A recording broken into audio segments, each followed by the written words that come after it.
Looking to see what the week has in store for us. Karibu sana as we all do this and as you are part and parcel of it. Remember, it's good that you interact with us. The hashtag is Morning Cafe at Linda_Lela TV47K. That's how you talk to us. We sample some of these comments that you'll have sent us as we continue with the broadcast. We have the papers this morning as well as the news stories prepared by my team. And later on to the discussion, we'll be talking politics, we'll be talking current affairs, and not forgetting matters health. It's a Monday, and therefore we'll just be looking at general dental care. Very, very important subject that we have discussed before, but as well we continue to discuss for your own benefit. We'll be having a dental practitioner who will help us through understanding just what are the most basic ways of taking care of your teeth, if not your mouth in general. The Standard newspaper, the People Daily, as well as the Daily Nation are the papers that we have this morning. We briefly look at the front pages as we await the guests of the day that will help us decipher some more on them. And on this 24th day of October 2022, the Standard newspaper speaks of police who seek clues on the missing Indians in container of death. It's been tough, it's been crazy, lots of disgruntlement, and as well, lots of revelations coming to the fore as to this case, as a blood-stained container said to have been a holding cell and torture chamber of the disbanded police squad is undergoing forensic analysis. That is to establish who was held there. This is a story captured on page 3, 4, and 5 of the Standard newspaper. That is on the front page, expounded on these very pages that we speak of. And it's quite, I wouldn't want to call it interesting, but it's one that, is getting the heads of many to be scratched. The container of death tells the tale of SSU torture.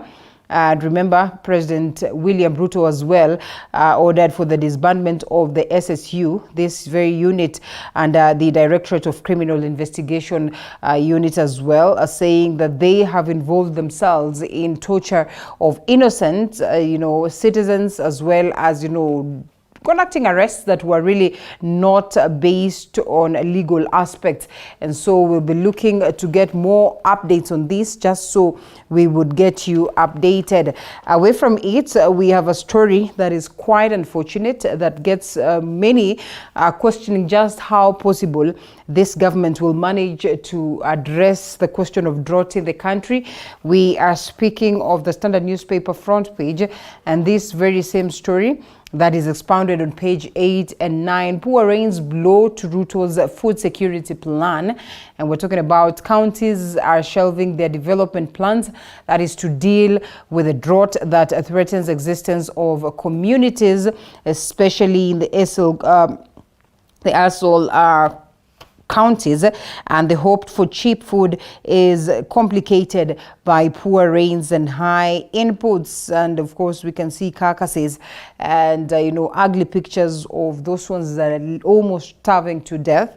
And we speak of 20 as number of the counties that have been affected by the drought adversely, and about 40 of the years the country last witnessed such devastating climatic conditions as well. This finds itself on the Daily Nation. Be looking at that as we continue.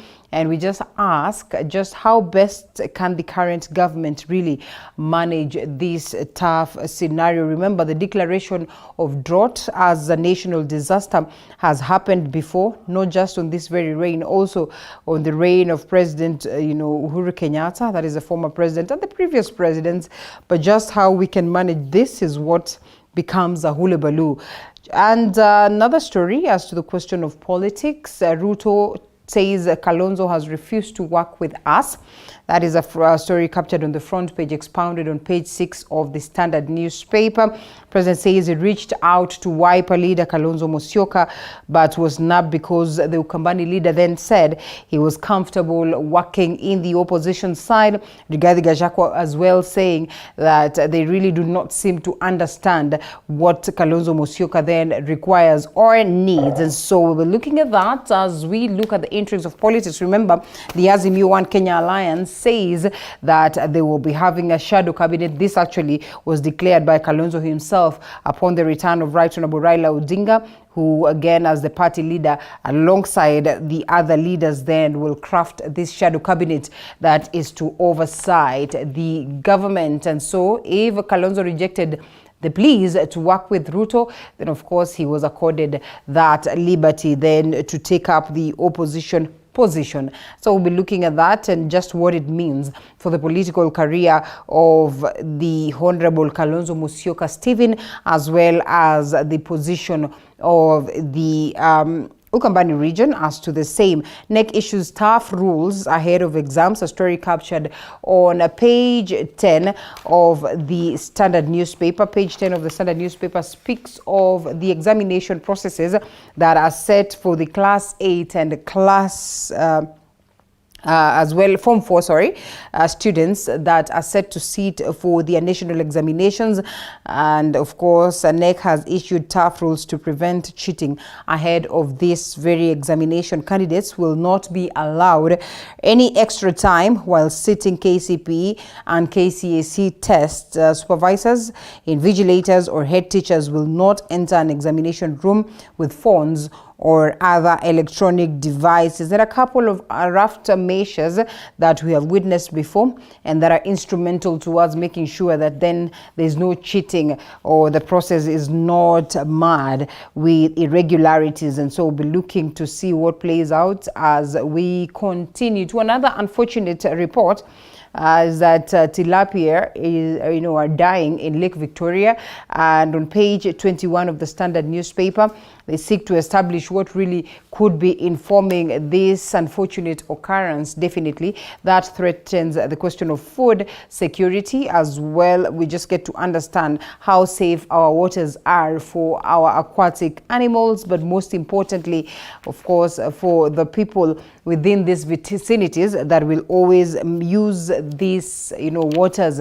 Away from it, electricity prices go up yet again, as captured on page 26 of the Standard newspaper. Quite an unfortunate occurrence as well. Up for second month, worsening cost of living. And so we're talking about electricity prices shooting up, we're talking about fuel prices right up, and definitely that then would mean it makes adjustments on the cost of living to an upward trajectory, which really most of the Kenyans are crying foul about. In the African or the continental scene as well as the global scene, Tanzania VP opens Swahili Tourism Expo, and on the other side, Algeria, Saudi Crown Prince to skip summit. And of course, Saudi Arabia's powerful 37-year-old Crown Prince will not attend an upcoming summit in Algeria after his doctors advised him not to travel.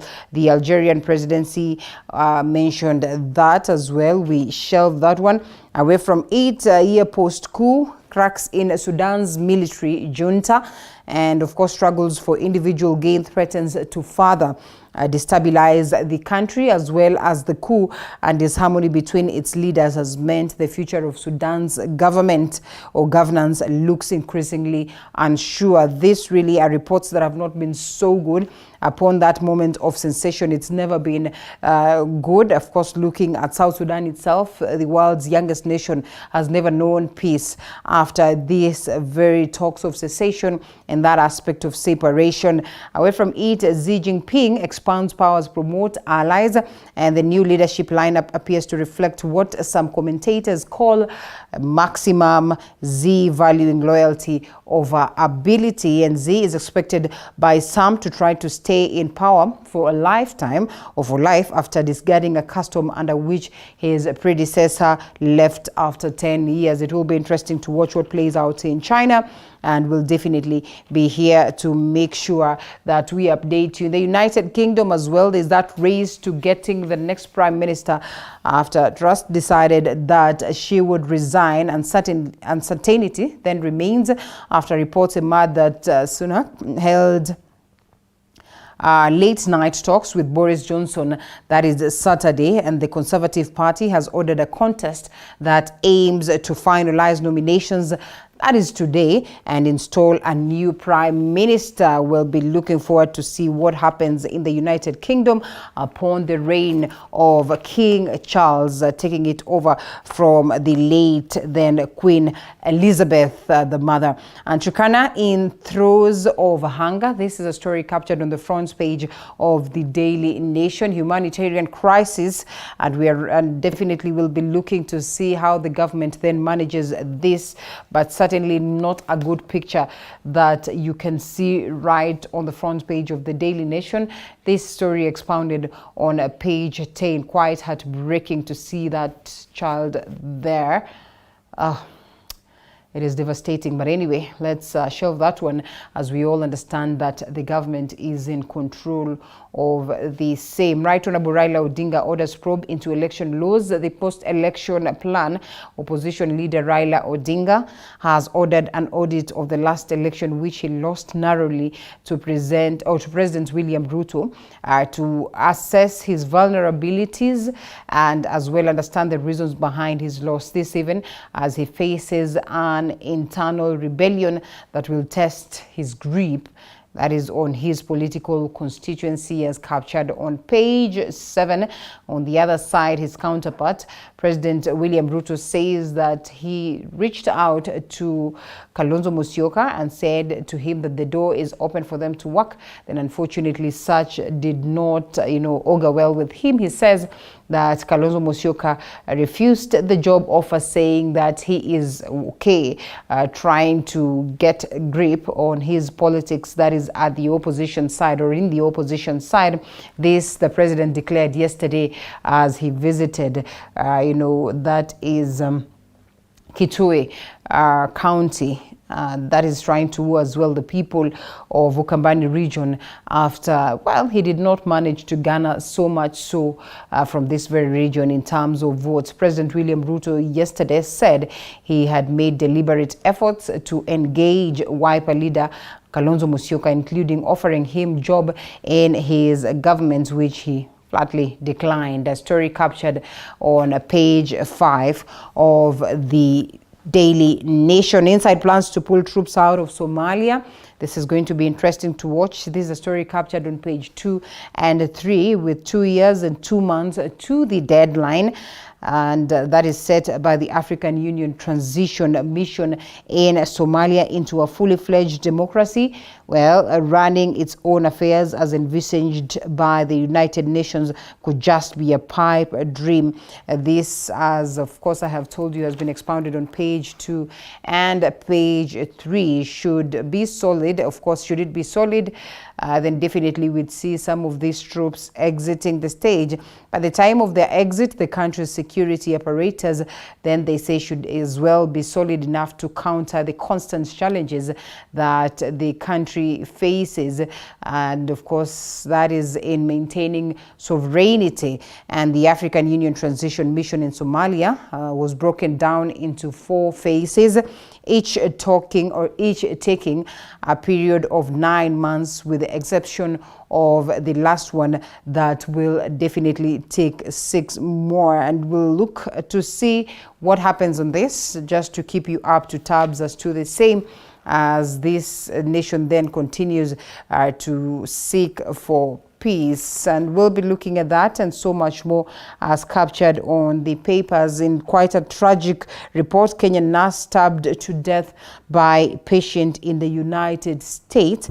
And John Onkundi, who hailed from Kisii County, was killed in Durham City in North Carolina last Tuesday when she was attacked by a knife-wielding patient she was taking care of. A story captured on page 8, developing story. We'll definitely be here to give you more updates. If we could have the People Daily app, Mr. Director, then perhaps we look at the front page of the same just to see what it has in store this Monday morning. And yes, the 24th day of October, that is 2022. The People Daily speaks of Kalonzo warns Ruto of a hiring of new IEBC bosses. That also is one that we'll be looking at as they shape up the opposition side, and why you are paying for more electricity, or you are paying more for electricity. Definitely you'd love to know the updates of this as captured on page 17 of the People Daily, as well the front page probe. Kinoti is on the spotlight. Trouble at the DCI unit. 4 detectives are likely to be charged, that is today, over the abduction of 2 Indian IT experts as investigations put former DCI boss, that is on the spot, following allegations that some special unit officers received irregular orders from his office to conduct some of the heinous acts that have been leveled on the heads of the DCI unit during his reign. Kenya athletes all set for top hours or top honors. Fated abroad, world marathon record holder Mary Keitany to be inducted into United States Sports Hall of Fame. Congratulations to her. Congratulations to a majority of Kenyans who are making us proud. That is on the global stage as well. Looking forward to greatness and wishing our brothers a happy Diwali. We all expected that it's going to be some holiday, but here we are pushing on and pretty well. Now let's pick some of the stories prepared by my team. And the drought situation in Turkana County continues to get worse as statistics from the government now show that children under the age of 10 years are experiencing malnourishment. Now, Turkana Governor Jeremiah Lomokurai has now called on the government to declare hunger as a national disaster. This is Kangalita village in Loima constituency, Turkana County, 140 kilometers from Lodwar town. In this village, we come face to face with the horrors people here have to contend with. This is the home of Mzee Etelej.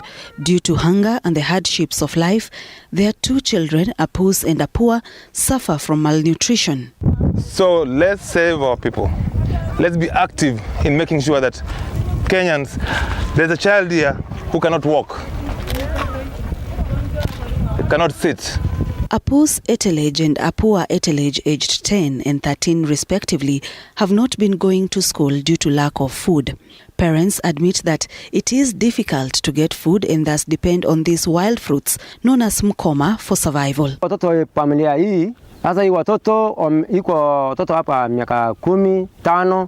Sasa wameshinda wengine hata kuamka kwa nyumba, bado wanazidi kukaa na hakuna kitu ya kukula. In this village, all people gather here unlike those from other families in the country who cook food in the kitchen. These fruits are picked from a fig tree and are crushed so that they can eat and soothe the stomach. Nataka serikali atusaidie kwa sababu serikali ni mkono mrefu kwa sababu sisi tumesaulika hapa kaya Loima. The old people of this area are struggling, with many unable to walk.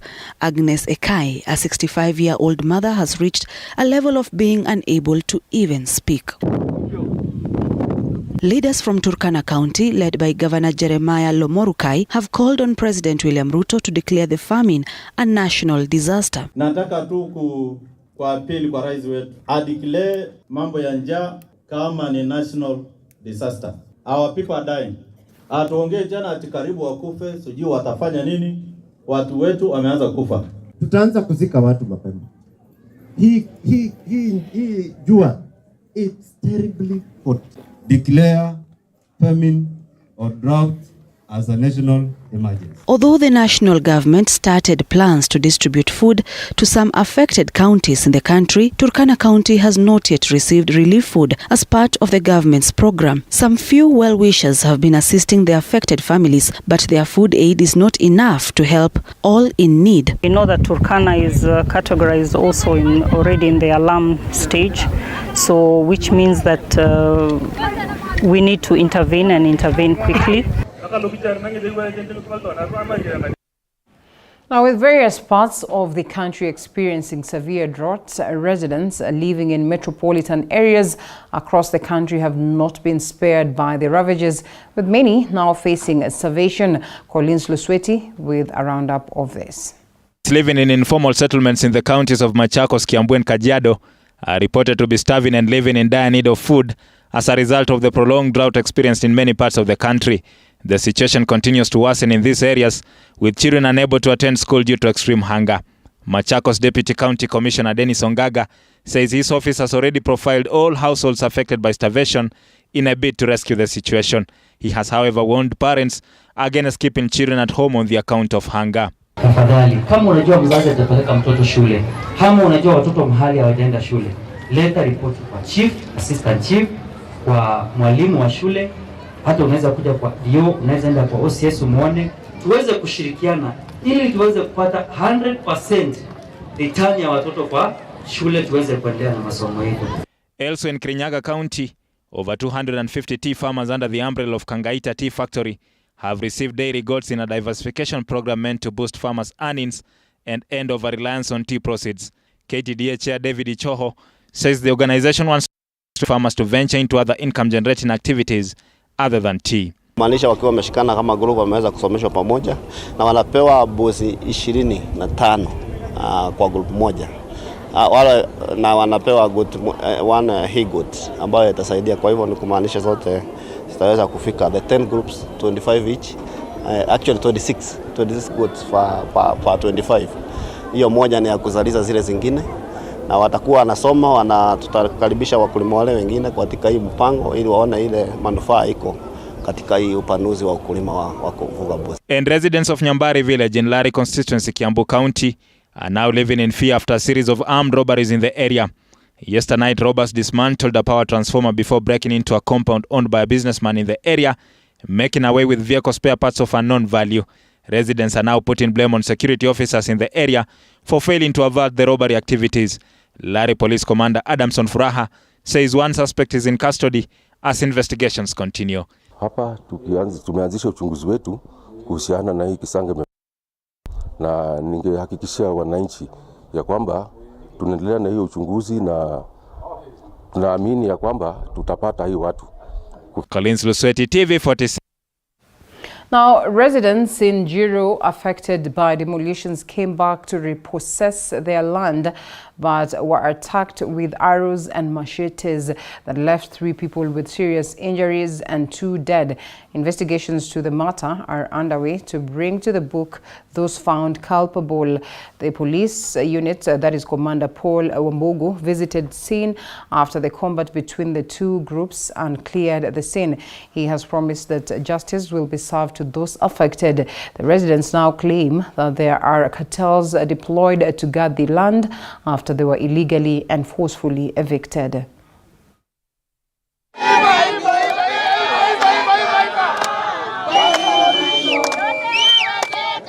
Nilikuwa na shamba hapa, nyumba yangu ilipomolewa ya 4.2 million, na wakati huo serikali ambayo imetoka mamlakani ikatuwekea curfew on Friday.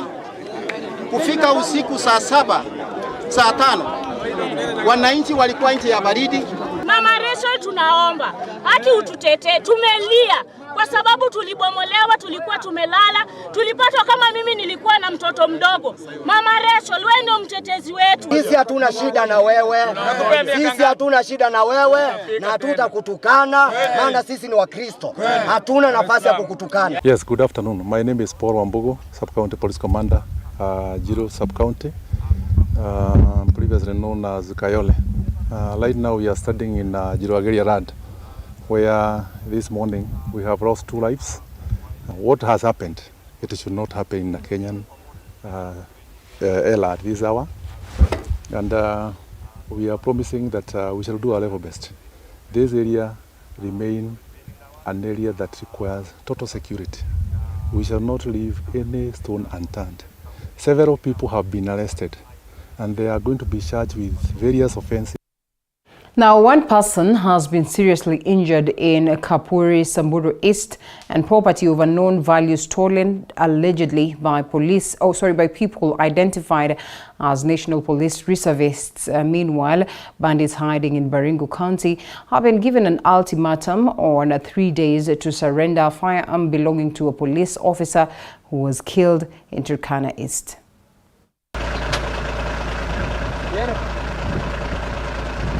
This is Kapuri in Tumodet, Samburu East in Samburu County.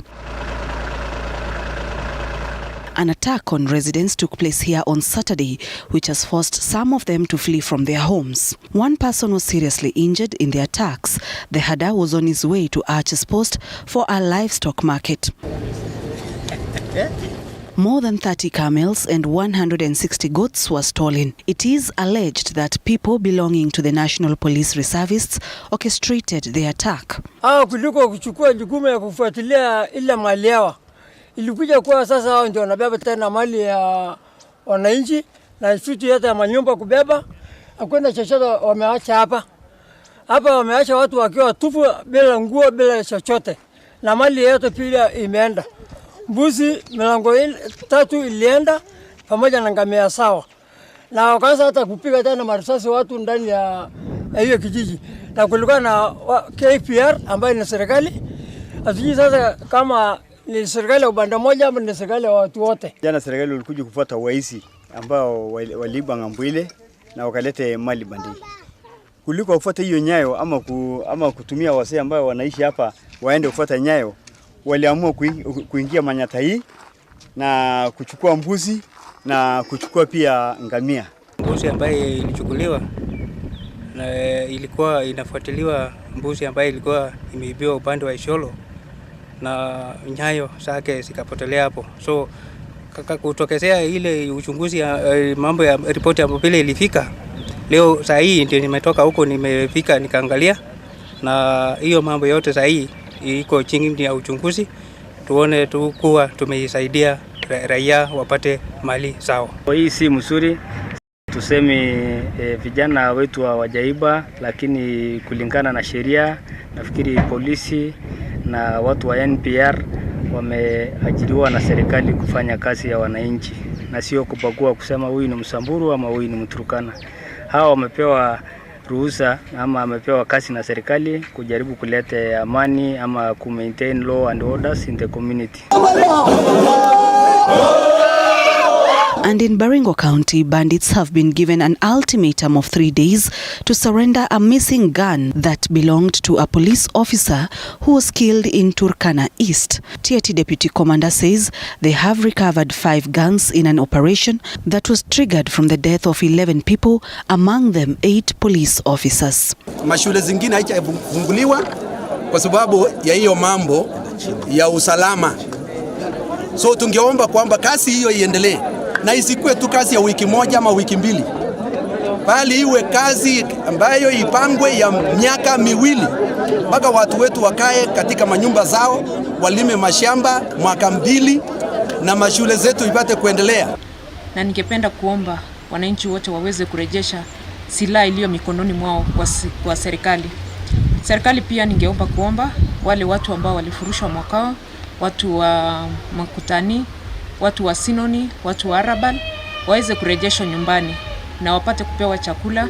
Hatua ikianza hivi nitaenda kunyenyekea kwao, ni waombe tuongezee angalau siku 3 ama siku kadhaa, lakini tunataka ndani ya siku 3 hiyo bunduki iwe imefika Chemolingot. The operation that has been ongoing in Tiati will end tomorrow. Sharon Baranga, TV 47.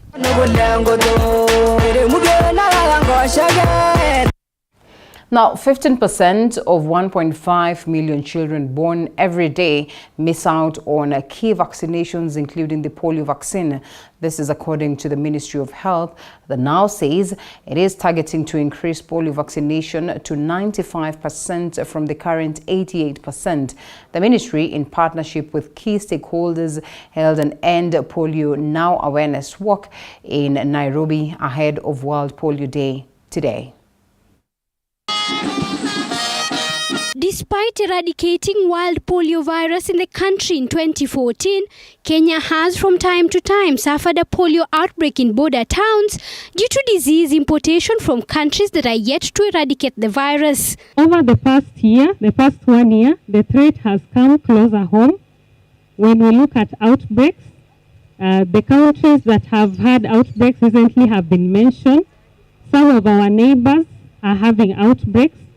And therefore, as a country, as Kenya, we cannot lose our grip on the ball. The Ministry of Health says the country is currently enjoying an 88% polio vaccine coverage for the first dose, but hopes to increase the coverage to 95% in order to achieve herd immunity. With a population of about 1.5 million children who are born every year, 15% of children missing out on critical vaccines is a high number.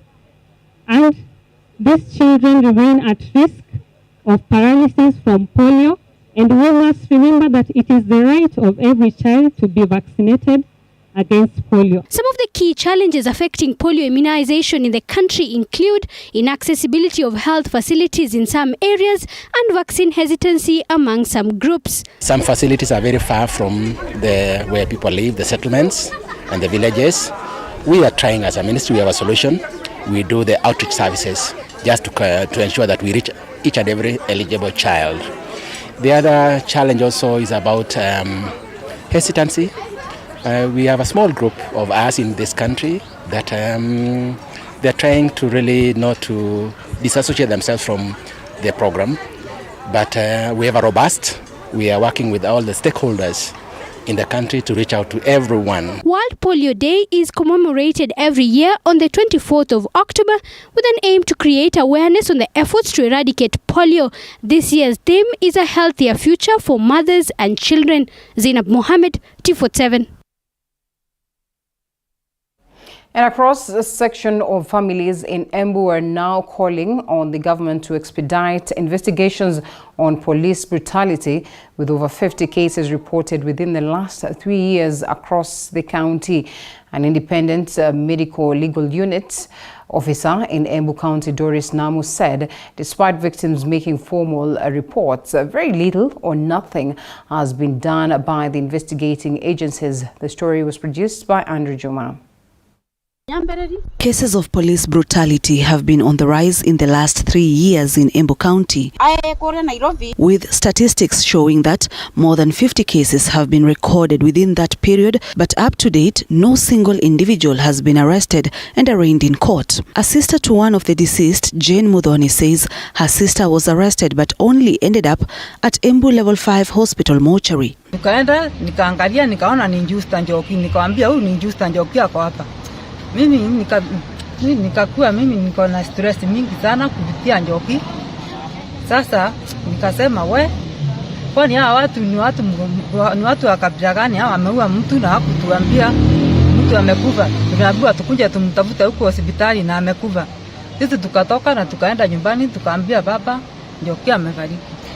Mudhoni father says her late sister, Justa Njoki, from Kenjokoma, left behind 4 children, and the family is now appealing for the government to intervene by ensuring justice and education for the children.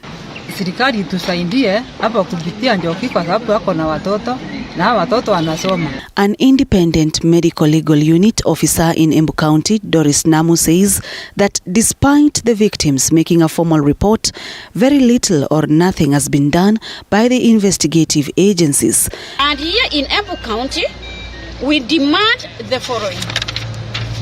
Number 1, disbanding the special unit is not yet enough in our county. Members of the SSU must be investigated and prosecuted for their individual and command laws in extortion, abductions, kidnappings, torture, extrajudicial executions, and forced disappearances, which are serious crimes. Namu took issue with a case where a lady died at Manyata police cells and an inquest was being done by the same officers suspected to have contributed to her death. The worst scenario is hii kesi yao in as much as iko chini ya Manyata police station ilirudishwa inquest na the same officer in the same station. Sasa ilinyamaziwa hivyo. And as the Bungoma senatorial by-election hots up, forward Kenya's Wafula Wakoli has gained a boost in his bid after businessman Joseph Ledrick Swaswa shelved his ambition and backed him for the by-election slated for December the 8th. The seat fell vacant after former Senator Moses Wetangula vied for National Assembly Speaker post successfully. wametukubali, wametuahidi watapiga kura. Immediately after the Independent Electoral and Boundaries Commission, IEBC announced that the Bungoma senatorial seat is vacant after former Senator Moses Wetangula vied for National Assembly Speaker position successfully.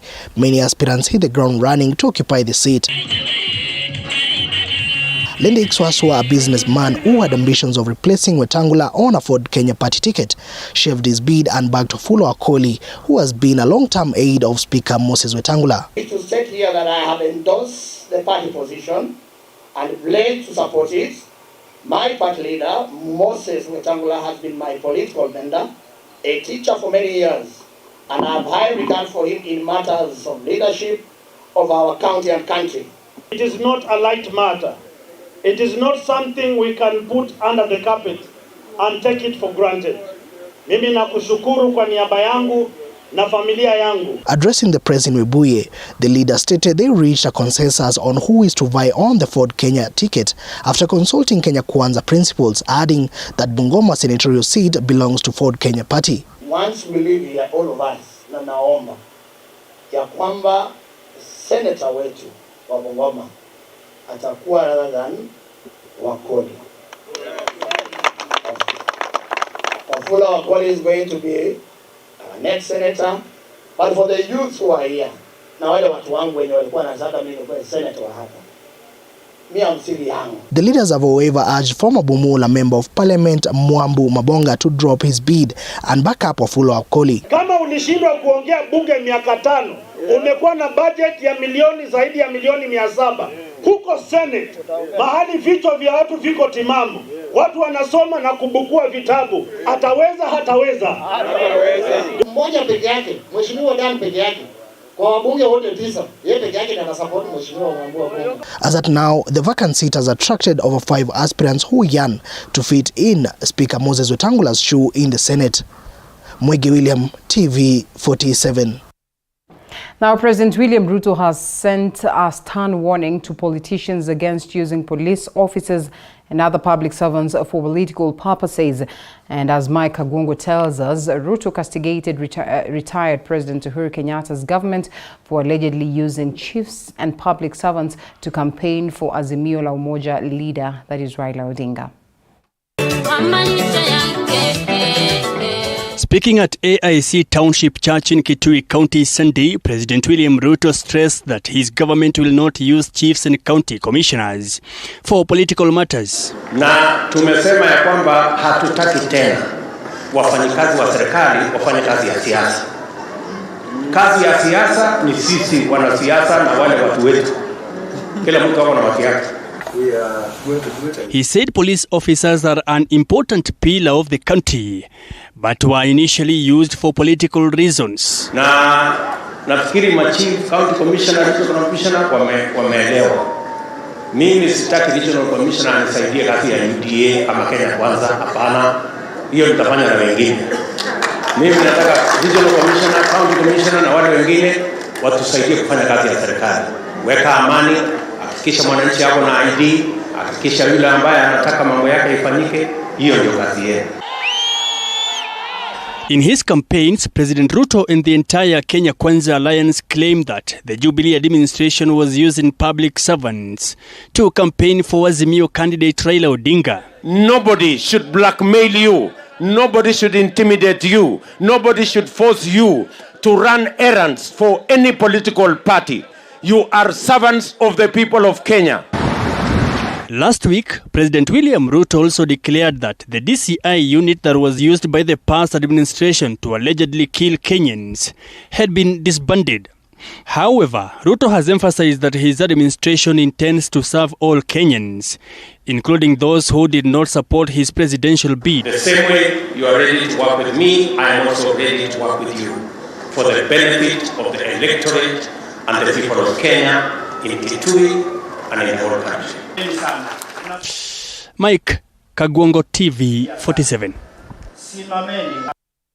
Now, Wiper leader Kalonzo Musyoka's political future dominated the church service held in Kitui County, attended by President William Ruto, Deputy President Rigathi Gachagua, and a section of the Kenya Kwanza Brigade.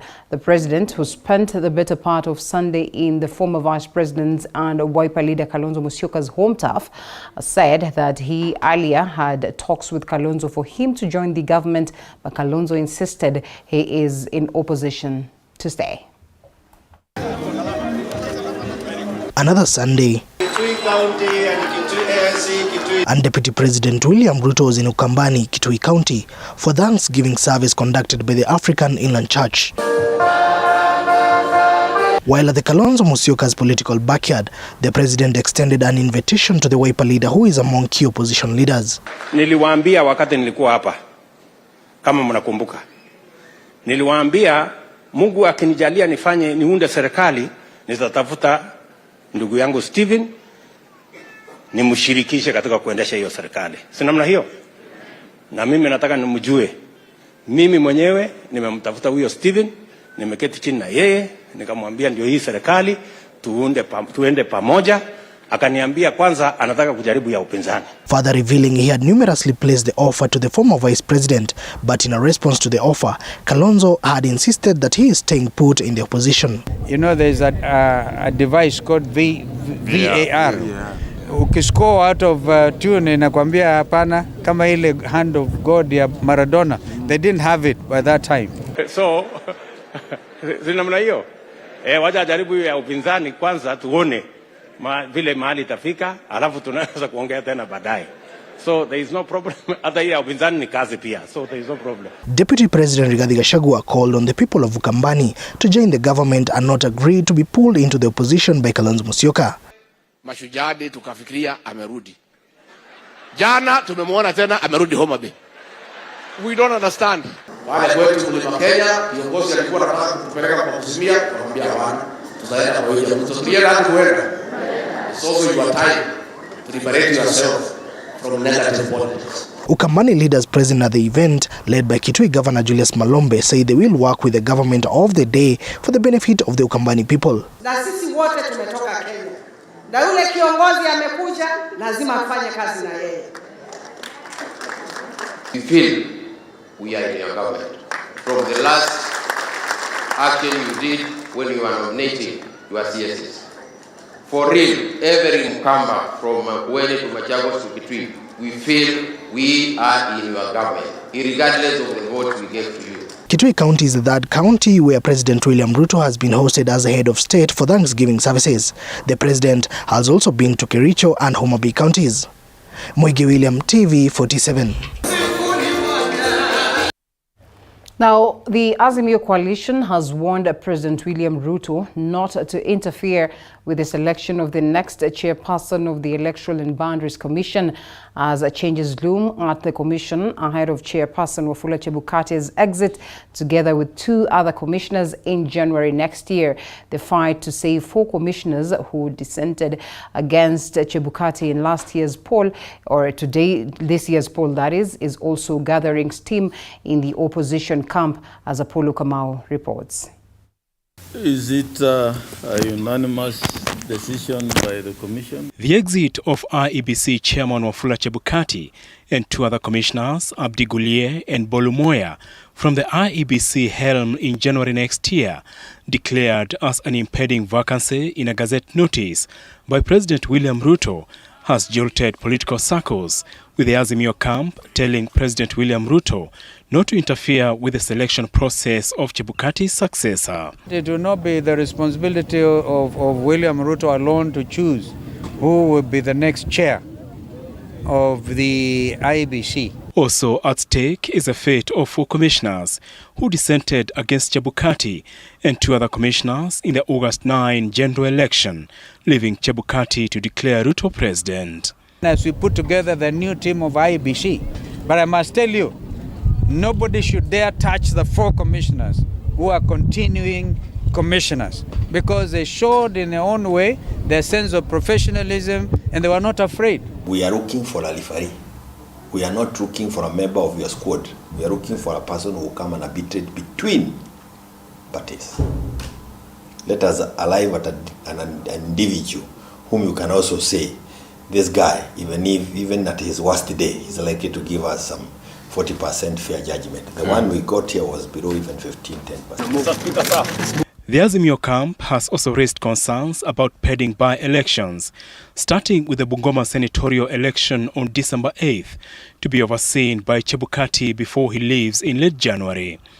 The by-election was occasioned by Moses Wetangula's election as Speaker of the National Assembly. Ask yourself why Chebukati would have wanted to carry out, instead of waiting for these by-elections to come together, why did he push for December 8th, just to make sure that he perhaps has some duty to perform, maybe to a friend, before he leaves office? It will be good to see, and I believe this is the fear of the executive, because these four, in conducting the by-elections, may let us into the details of what happened during the 2022 and August 9th elections. The battle to control IEBC comes after Kenya Kwanza dropped a motion to discuss the conduct of the 4 IEBC commissioners to allow the party to ventilate the matter first and decide the way forward.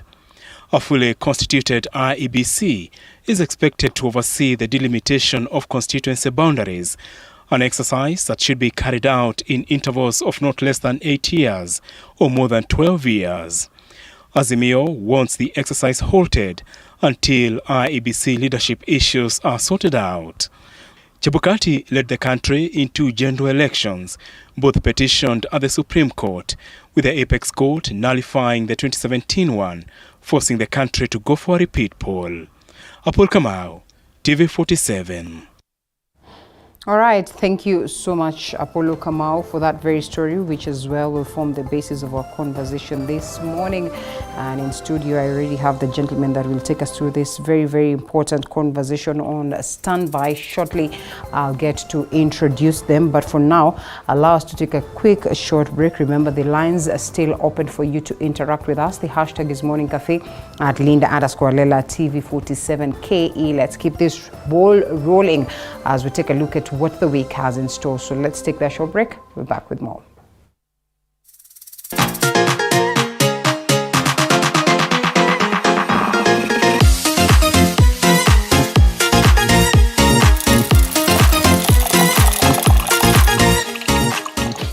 You are watching TV47, the home of untold stories.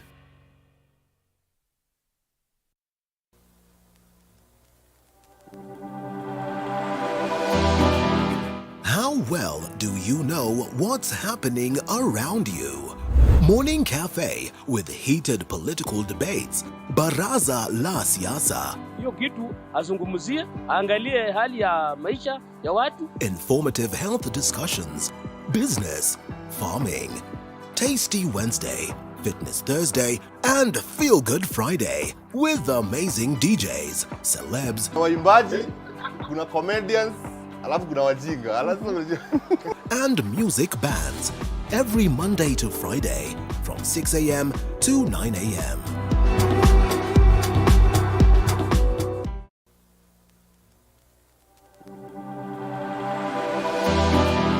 How well do you know what's happening around you? Morning Cafe with heated political debates. Baraza la Siasa. Hiyo kitu azungumzie, angalie hali ya maisha ya watu. Informative health discussions. Business, farming. Tasty Wednesday, Fitness Thursday, and Feel Good Friday with amazing DJs, celebs, waimbaji, kuna comedians, alafu kuna wajinga, and music bands every Monday to Friday from 6 a.m. to 9 a.m.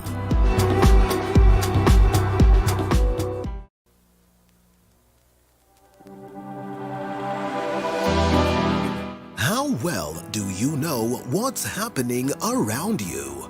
Morning Cafe with heated political debates. Baraza la Siasa. Hiyo kitu azungumzie, angalie hali ya maisha ya watu. Informative health discussions. Business, farming. Tasty Wednesday, Fitness Thursday, and Feel Good Friday with amazing DJs, celebs, Waimbaji, kuna comedians, alafu kuna wajinga. and music bands every Monday to Friday from 6 a.m. to 9 a.m.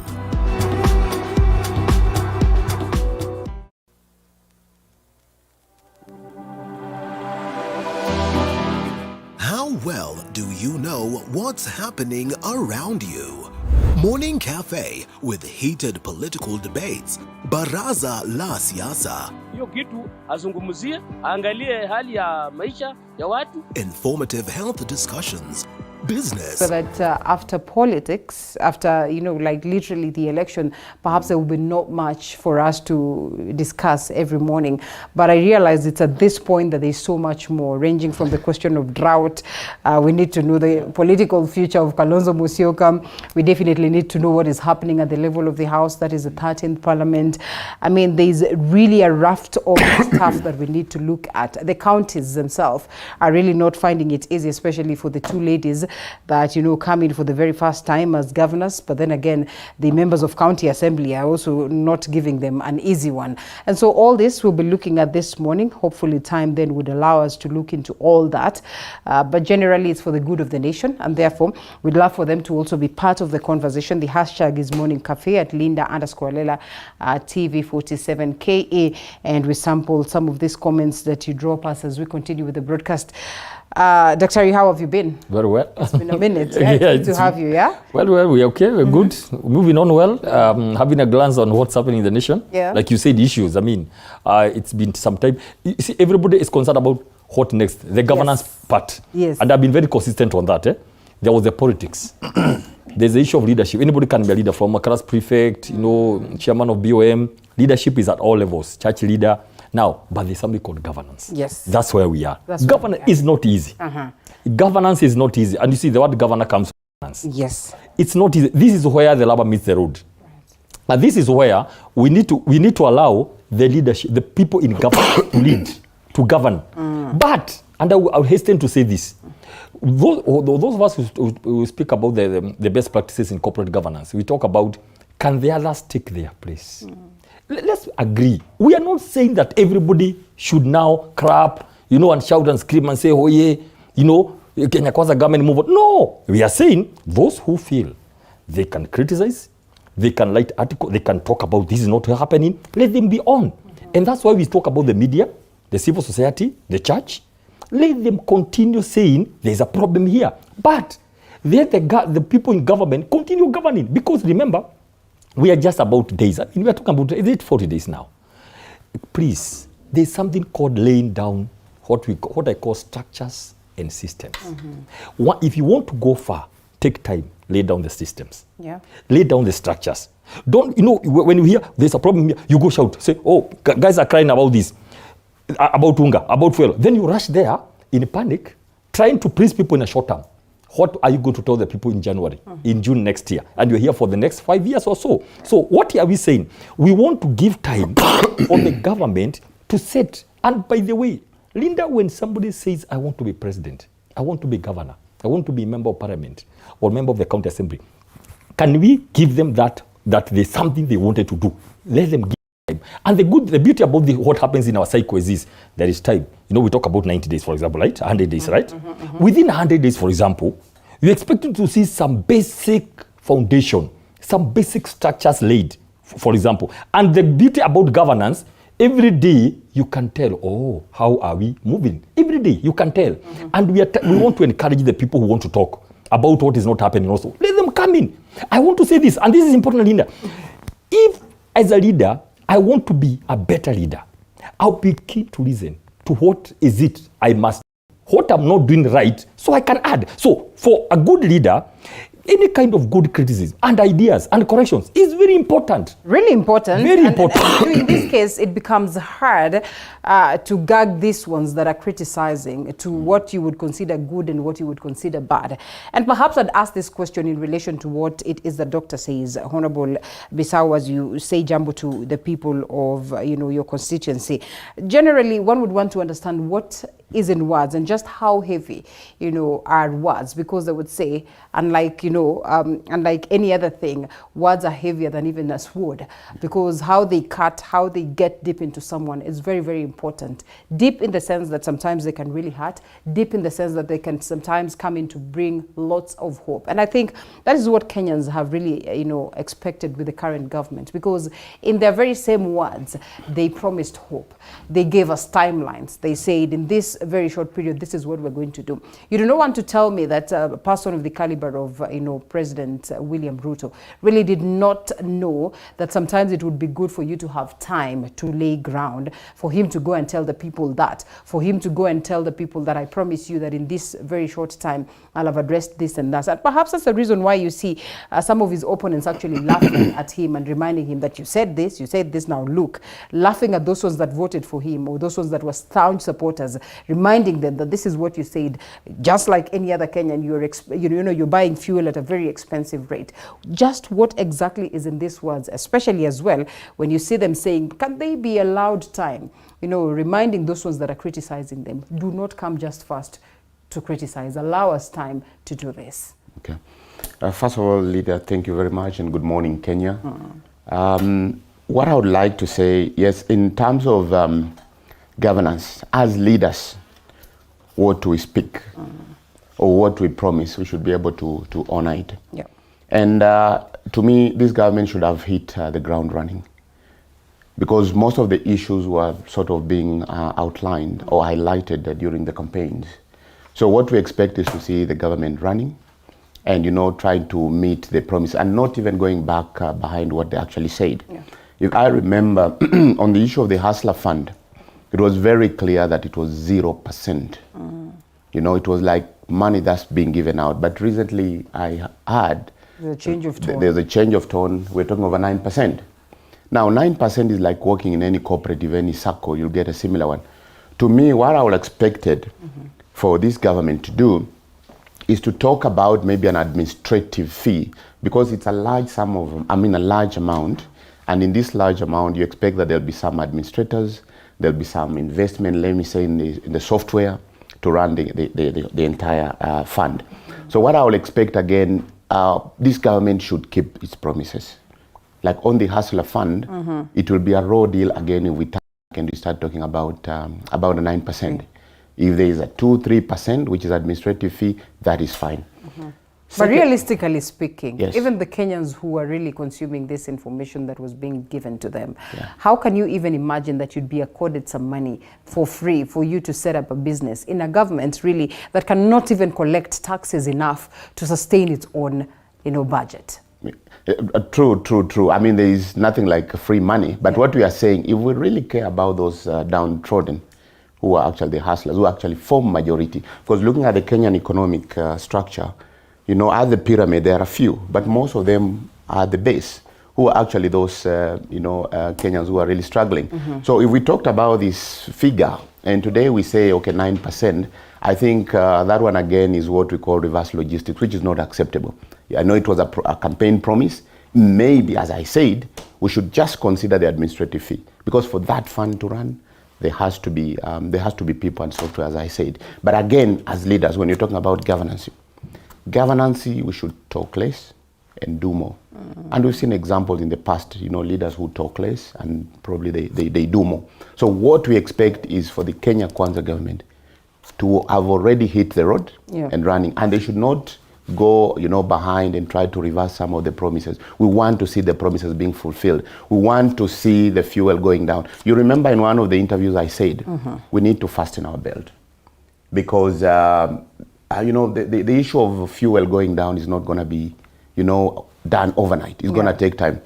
But there was an indication that everything is going to go down. There is the subsidies have been removed. The hunger is going to go down. It takes a process. It's not, you cannot just press a button. So we need to be very open to Kenyans. I mean, the government needs to be very open and say, look, this is the situation. It's gonna time and we can fix it. The more we tell Kenyans the truth, the more sort of, you know, confidence they have. But when we shoot promises up and then tomorrow we are not fulfilling them, then it makes Kenyans quite desperate. And you think that the Kenya Kwanza government is not moving with speed, or, you know, In my view, I knew that it's never done overnight. It's not like baking a pancake and stuff, but I heard, we'll bring down fuel, we'll bring down unga. I knew, remember in one of the conversations, you went back to your archives, you realized I said that this will take time. Because like on the issue of fuel, we talked about trying to look, where are these cartels coming from? And looking at the source, then roll it down. You know, this administration, it also needed time to have, the people put in place and settle and stuff. And therefore, do you agree with Daktari that perhaps Kenyans should really get over this aspect of saying that, in 20 days you said, in 30 days we said, and allow the government then to work, as we all realize that this might take longer than we expected? Now, the government needs to be open and say it is going to take long. The way we predicted which I earlier. think they have. Yeah? Linda, I think what we are saying, and we want to be very categorical. And this is very important. Yes. Linda, anywhere, campaigning or not, ever said, within the first day, I'll bring unga down. Nobody. Nowhere. There's no creep. Nowhere did the president say, within 10 days, fuel, I'm going to bring it down. Nobody said that. You see, for us who are in the media, Daktari, I'll tell you this. For us is to read what has not been said. And sometimes when you don't necessarily have to come and tell us that we intend to do this, but when you come and criticize the current government and say how wamefanya hivi na hivi na hivi, sisi tukiingia it will be a different you might not necessarily put timelines to that, but the way you criticize the previous government then clearly indicates that you are in a mission to come and let's agree on one turn. thing, and this is important. Yeah. This is what I think. I'm thinking it's good. People are coming from difficult places. It was difficult. I mean, we are talking about billions of shillings every week, or rather every month, about fuel subsidy. We are talking about an economy that has literally gone down. Linda, we are talking about unga that is being done like in a month, and then the price is going back. Please, the agreement and the promises from what I know of Kenya Kwanza was, we are going to change how thing is done. The whole thing is done. I want to repeat today, governance is not a 100 meters race. Yeah. Governance is a marathon. You cannot, systems and structures that are weak and maybe not working, Linda, must take a bit of time to work. And I want to say this. Normally we say when a new government comes, we give them 100 days. Within 100 days, Linda, you will be able to have a very clear indication. Remember, for example, these issues about economy. There's micro, there's macro, all those things that have to be worked out. And economy is very proud.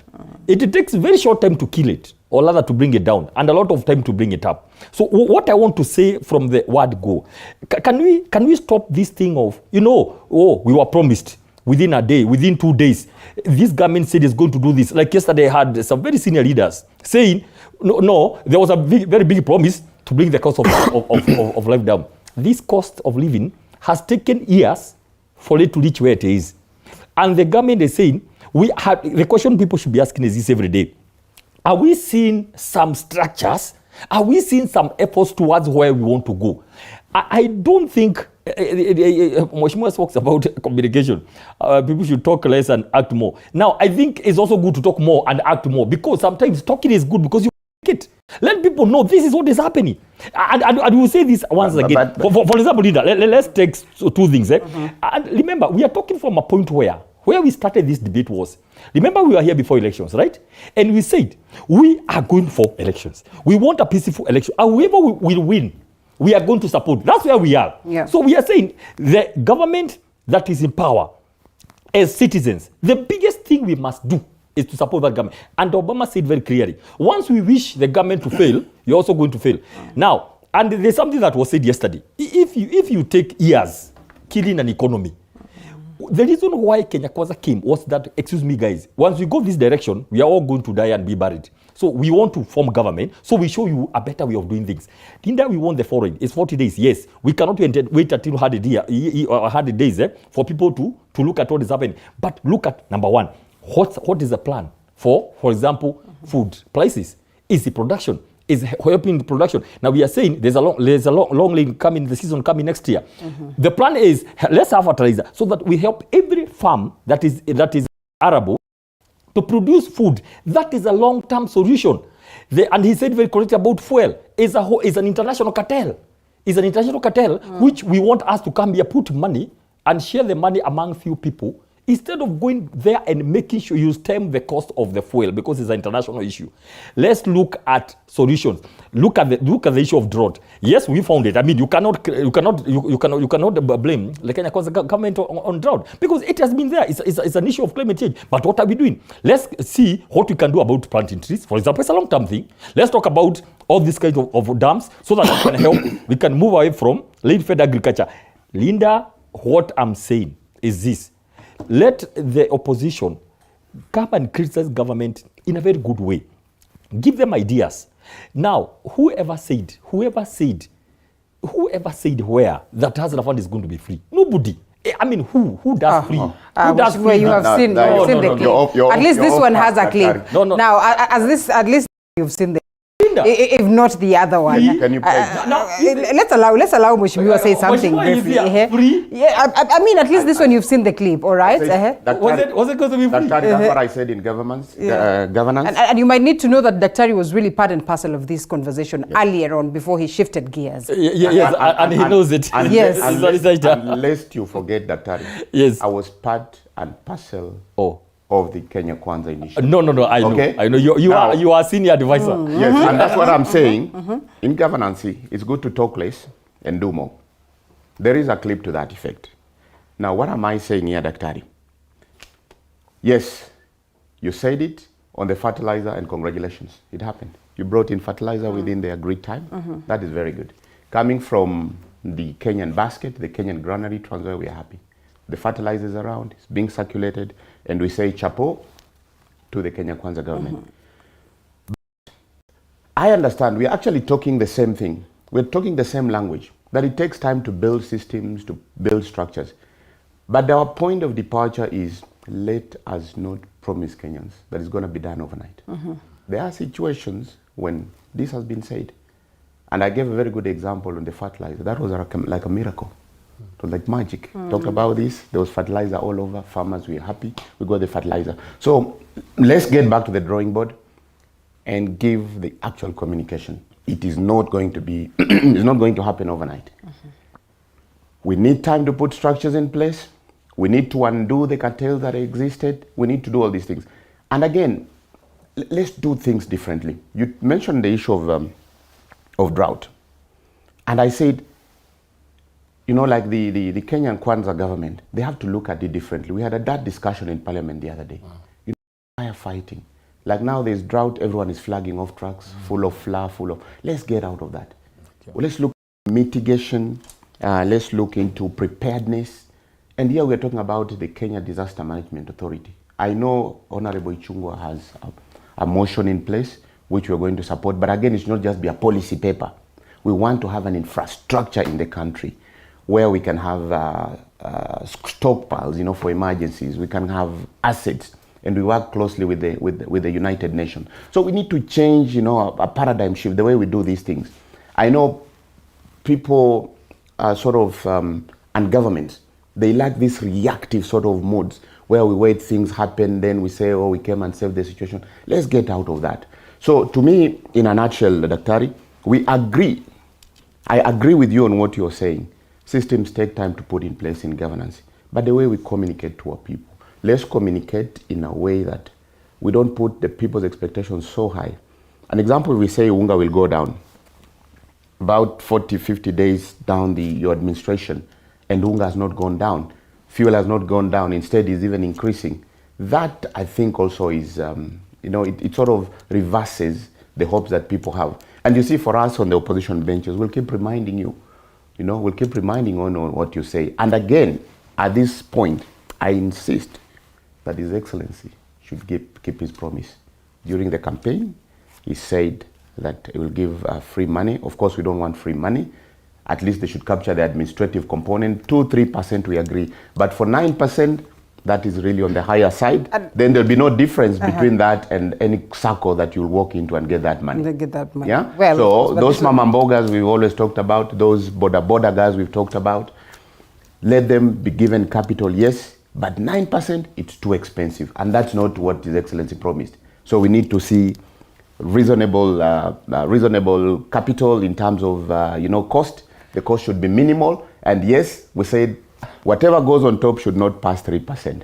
Thank you. All right, it will be interesting, and I know you want to counter that. But as well, as you ask for time, and I'm sorry that I call you, Kenya Kwanza, because then, of course, you represent the face of Kenya Kwanza in this very conversation.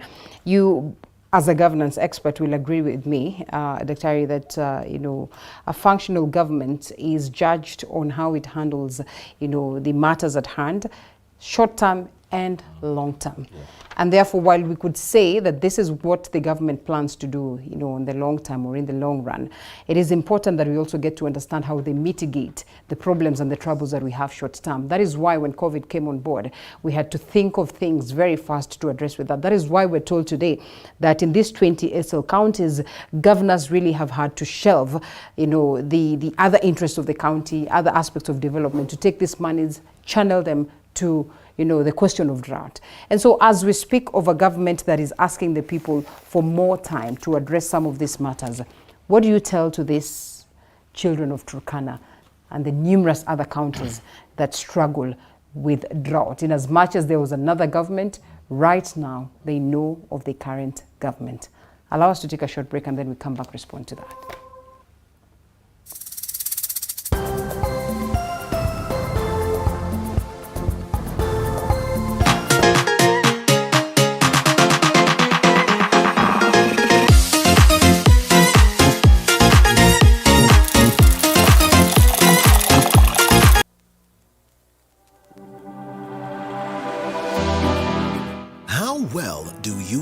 What's happening around you? Morning Cafe with heated political debates. Baraza la siasa. Hiyo kitu azungumzie, angalie hali ya maisha ya watu. Informative health discussions. Business, farming. Tasty Wednesday, Fitness Thursday, and Feel Good Friday with amazing DJs, celebs, waimbaji, kuna comedians, alafu kuna wajinga. And music bands every Monday to Friday from 6 a.m. to 9 a.m.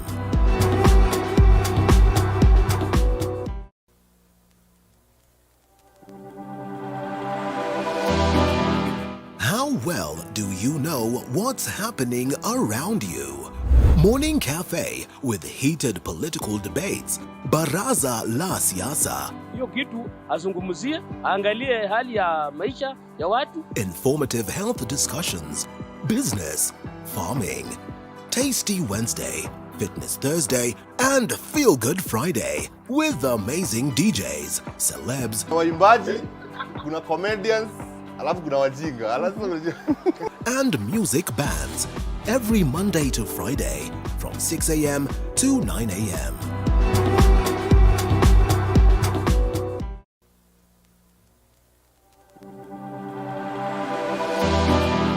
How well do you know what's happening around you?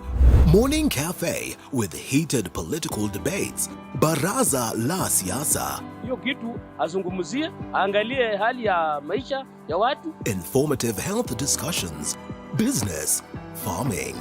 Tasty Wednesday, Fitness Thursday, and Feel Good Friday with amazing DJs, celebs, waimbaji, kuna comedians, alafu kuna wajinga. And music bands every Monday to Friday from 6 a.m. to 9 a.m.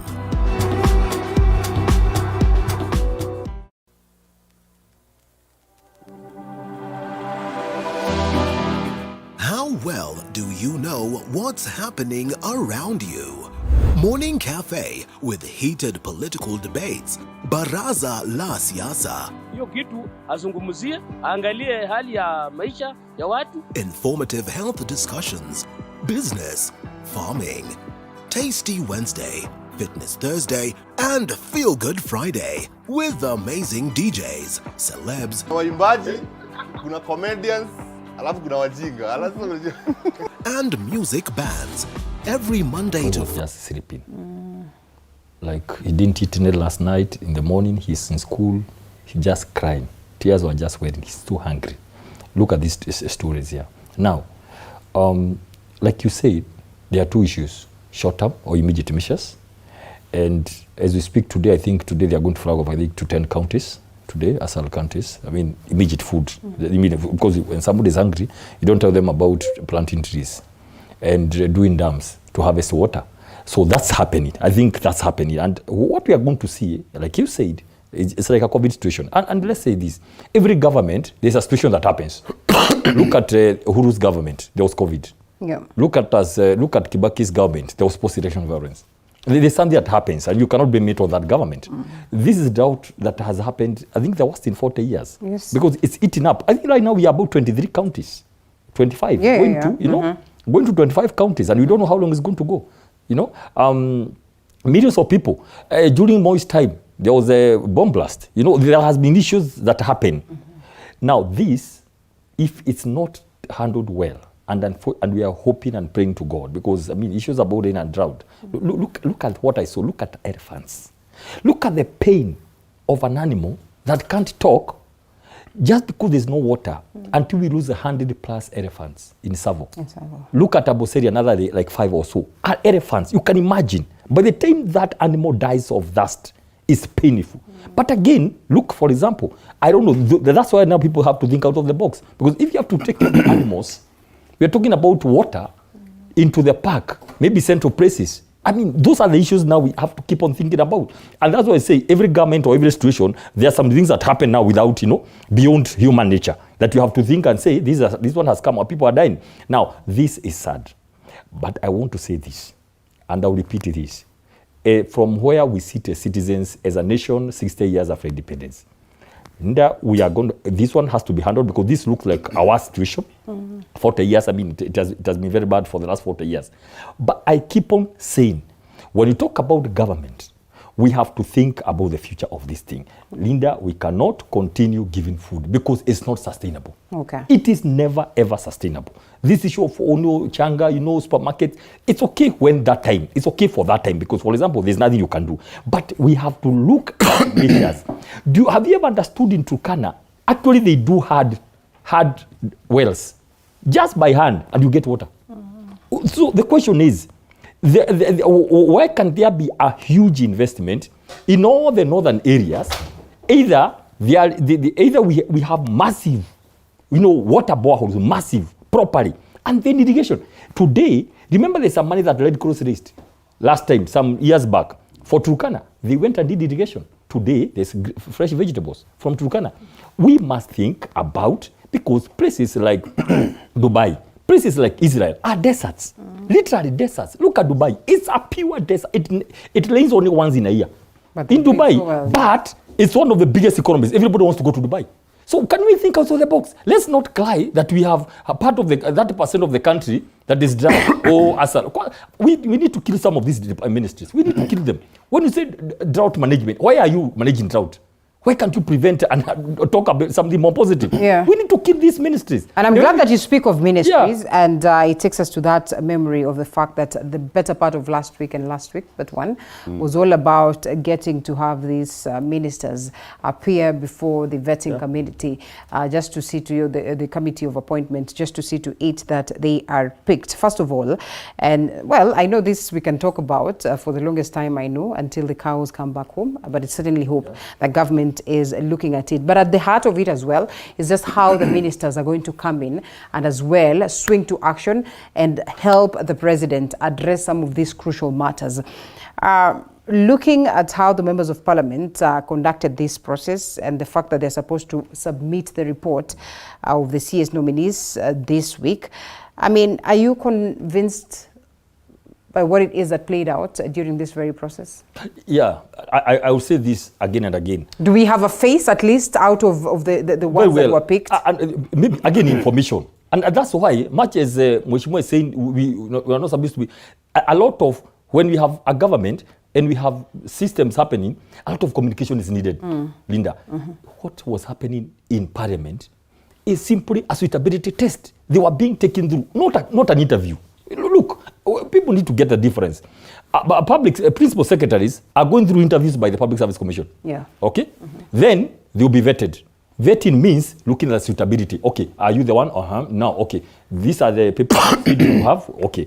Can you tell us how you are able to deliver? Yeah. It is simple as that. Not looking at, authenticating degree certificates where you schooled, not interview.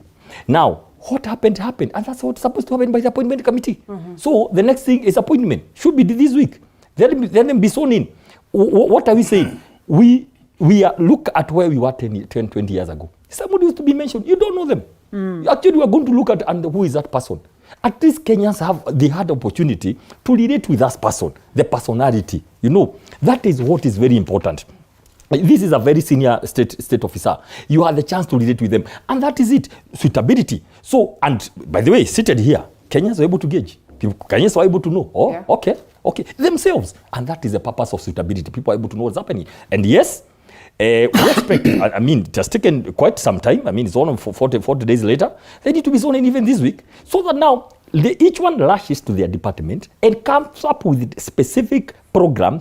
And why a cabinet exists is so that you can bring something which you can't do alone. Right? There are some things you do administratively. You do it at the department level. But here now, you come to the cabinet with a cabinet paper, right?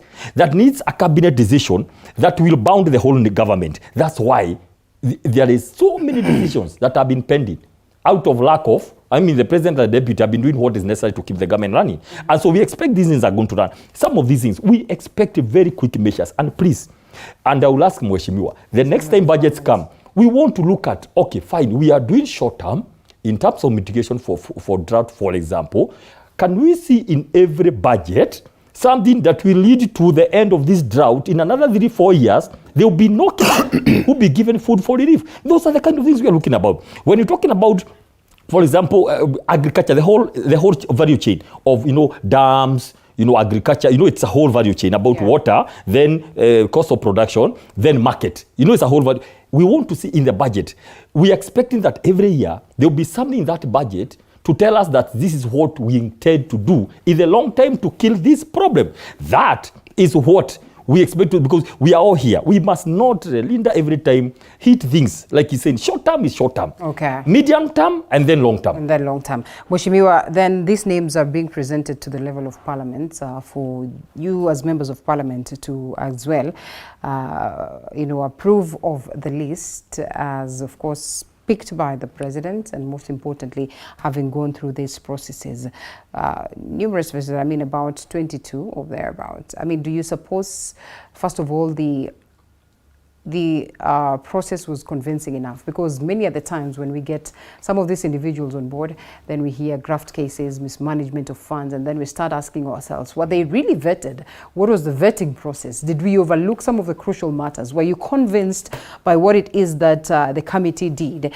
And as these names then would come to the level of parliament, do we have a face for a cabinet that will be helpful enough to advance the agenda of the Kenya Kwanza government? I think by and large, these are the people that His Excellency the President wanted. Now, they've been brought to the vetting committee. There are issues that have been raised on some of them, and we expect to see those things in the report and discuss them and see, are they weighty enough for them not to be part and parcel of that. But by and large, we expect that the 13th Parliament will be different. If there are issues, they will not be just swept under the carpet, but they will have to bring them on board. But by and large, we need to expedite so that we don't hold this government back. As part of governance, you also, despite the fact that you're on the opposition benches, we need to fast track to ensure that they have the structures in place. Because by the end of it all, we all Kenyans, we need Kenya to move forward. But in the event that there are those that have had issues, then we need to really deliberate on that and see what we can do. But just, Linda, allow me to mention something on the issue of drought. It is so unfortunate that in this country, it's a country that is sort of reactive. And as I speak, bringing my experience from the United Nations and sitting then in the office of the Deputy President, the current President, we did a paper and brought the United Nations on board, trying to establish what we call the humanitarian city, something that I've established in my previous life within the United Nations. Having one in Brindisi in Italy, another one in Dubai, another one in Accra. And basically, the way this works was you sort of collaborate with the United Nations, and you have an infrastructure in place in terms of storage, training facility.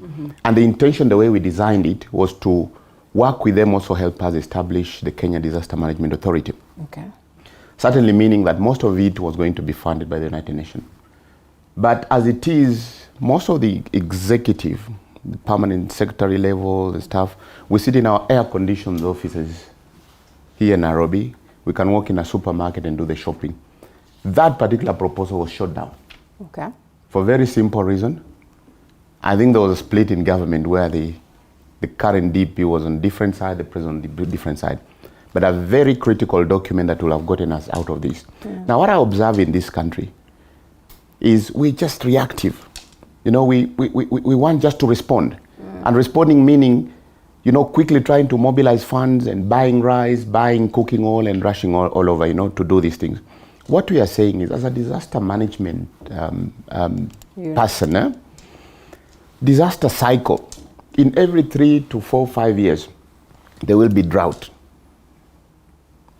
And within 10 years, there will always be either natural or a man-made disaster that a country has to be prepared for. Yeah.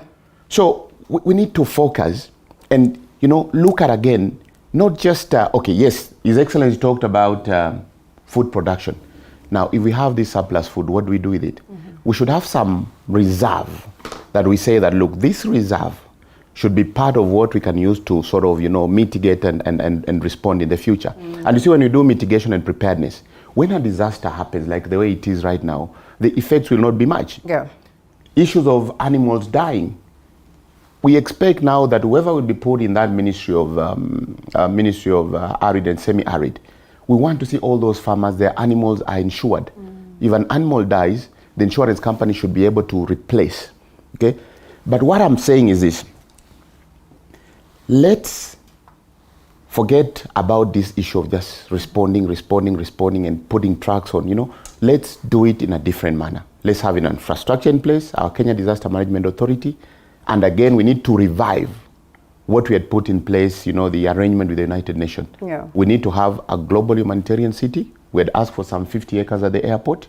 The airport has got over 11,000 acres, only 50 acres, where we'll put the warehouse there. And when you put the warehousing, and again, you see, Kenya is really favored geographically.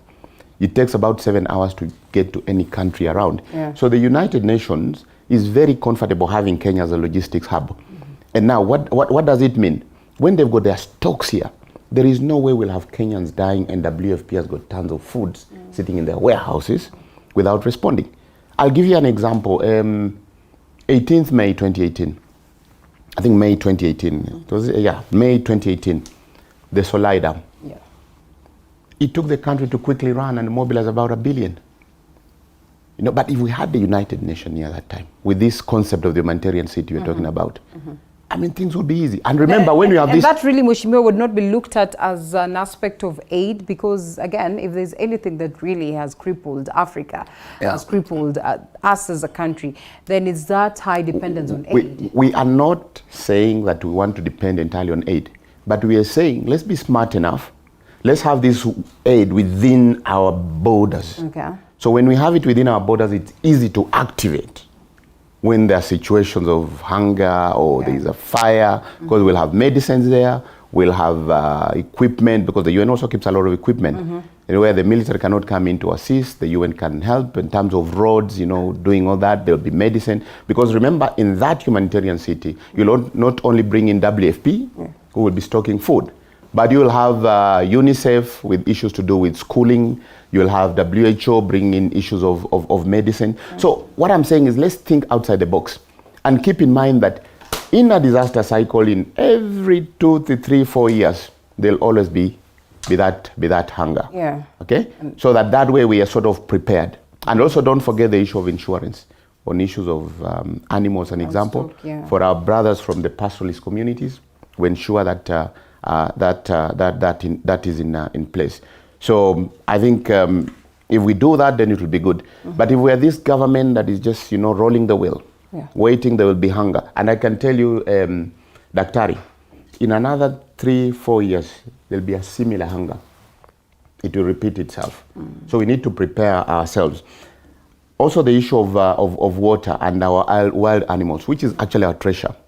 maybe just to, to add up on what Daktari had pointed out, we need also to have that water distribution where we've got central strategic places within our game, within our game parks, so that at least we don't lose those animals. And it's bad. Yes. I personally was at Savor Yeah. some time last year, and I'm telling you, it was an ugly thing to see.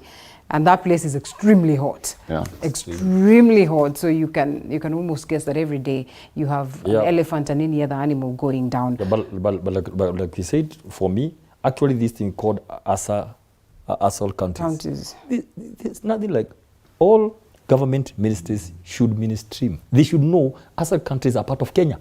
So whatever you are doing, when you're talking about agriculture, when you're talking about livestock, because when you create, like it's a problem to be handled separately, the other ministers feel, no, that one, there is a ministry that handles it. But if it's every aspect, education, everything else, business, these all kind of cooperatives, it should be handled like part of Kenya, so that it is mainstreamed in every aspect of government. I think, for me, you said well, look at even what happened in the Bible. There were years of, plenty. Drought, and so what should happen, that there should be, I think what would call strategic reserves. I mean, instead of, tukianza kuweka kitu ya WFP pale kwa airport, tuanze kuweka msaada in advance. No. Okay, it goes beyond that, yeah? Mheshimiwa is looking for my UN. No, allow me to come in here, Linda. You see, we have a very serious problem as Kenyans. We're just looking at it from a Msaada perspective. Your government is talking about creating jobs. When you have that humanitarian city here, you're creating jobs. From the transporters who are moving, Kenya Airways is going down. If you have that particular setup there, even the cargo movement, the cargo sector, those planes that are, idle there, they'll be engaged. Okay? Look at the issue of the issue of, starting even from restaurants, training center, banks, they will open there. And you can imagine the amount of dollars that circulate. What is the objective of that center? What is the objective? Preparedness and mitigation. 2, creation of jobs. 3, putting the Kenyan on the map as part of the humanitarian community. I have no problem with that, Linda. Are we challenging an example, the Italians who have done it? No. Are we challenging the Dubai government who have done it? Are we challenging the Ghanaian government who has done it?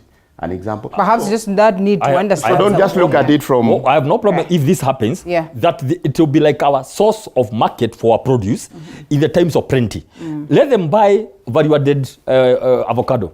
Let them buy value-added dried mangoes. Okay, keep them there. I don't mind if you got it. Even the textile industry. You talked about the textile industry. One of the issues, once you have that center here, there will be conditions. An example, all the blankets. All the diapers for humanitarian, all these items will be bought from our local manufacturers. So that also is creating employment. We talked about, the Big Four agenda, which of course His Excellency the current president was part of it. If we are promoting Rivertex, we are promoting Kikomi that closed down those years. All these fellows will be buying from here. Now our plenty of stuff, the food stuff, if we've got plenty bumper harvest, they could still be bought by WFP. So there are a lot of advantages which on the sideline I can also, bring you to speed, by having that particular center. It's not just about drought. And in any case, what will be wrong if we know that we, in this situation, and we strategically bring it closer and know we can tap on it, to save our people. Before we get our we have that center, yes. Fair enough. Yeah, but like I said, in 4-5 years, Linda, I expect this will be a game. We can turn all what we call dry areas into productive areas, bottom line. That's what is possible, because as a government you cannot continue to say, if the drought will come after 4 years. It is possible to turn these lands into something productive. Wow.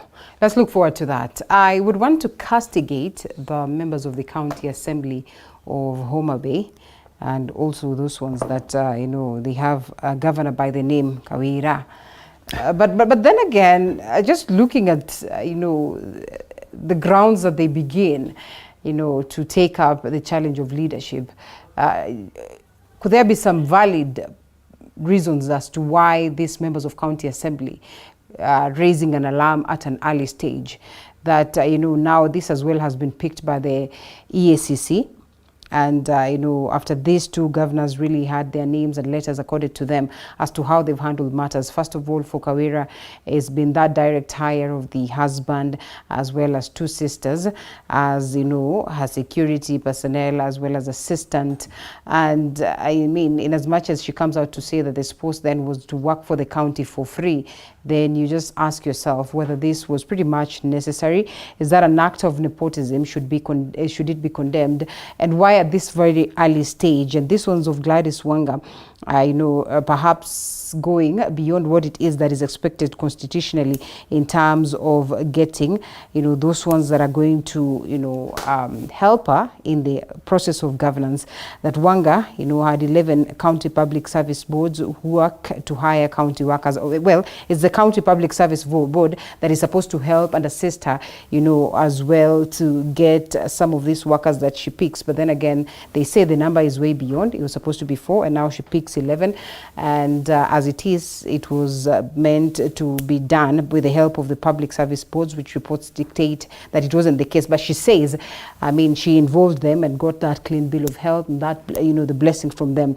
A lot of hula baloo that happens in this very county. Sometimes you don't even know where to pick it from. Just what is left of the counties if this is how we're going to start this very Kenya Kwanza government? Perhaps answer that after the short break. Okay.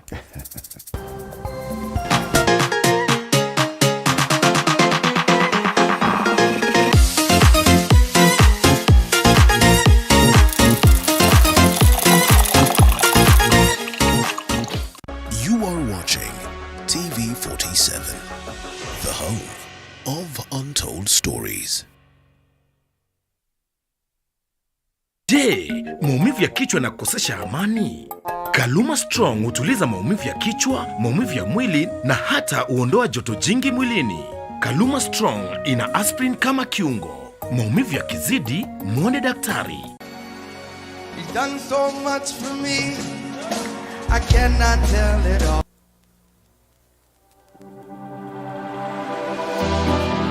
How well do you know what's happening around you? Morning Cafe with heated political debates. Baraza la Siasa. Hiyo kitu azungumzie, angalie hali ya maisha ya watu. Informative health discussions. Business, farming. Tasty Wednesday, Fitness Thursday, and Feel Good Friday with amazing DJs, celebs, waimbaji, kuna comedians, alafu kuna wajinga. and music bands every Monday to Friday from 6 a.m. to 9 a.m.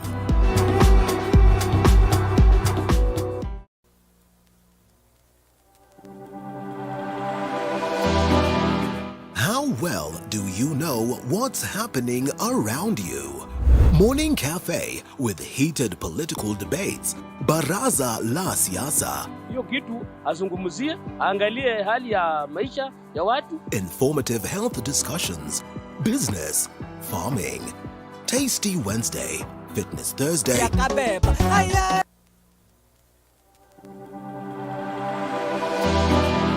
How well do you know what's happening around you? Morning Cafe with heated political debates. Baraza la Siasa. Hiyo kitu azungumzie, angalie hali ya maisha ya watu. Informative health discussions. Business, farming.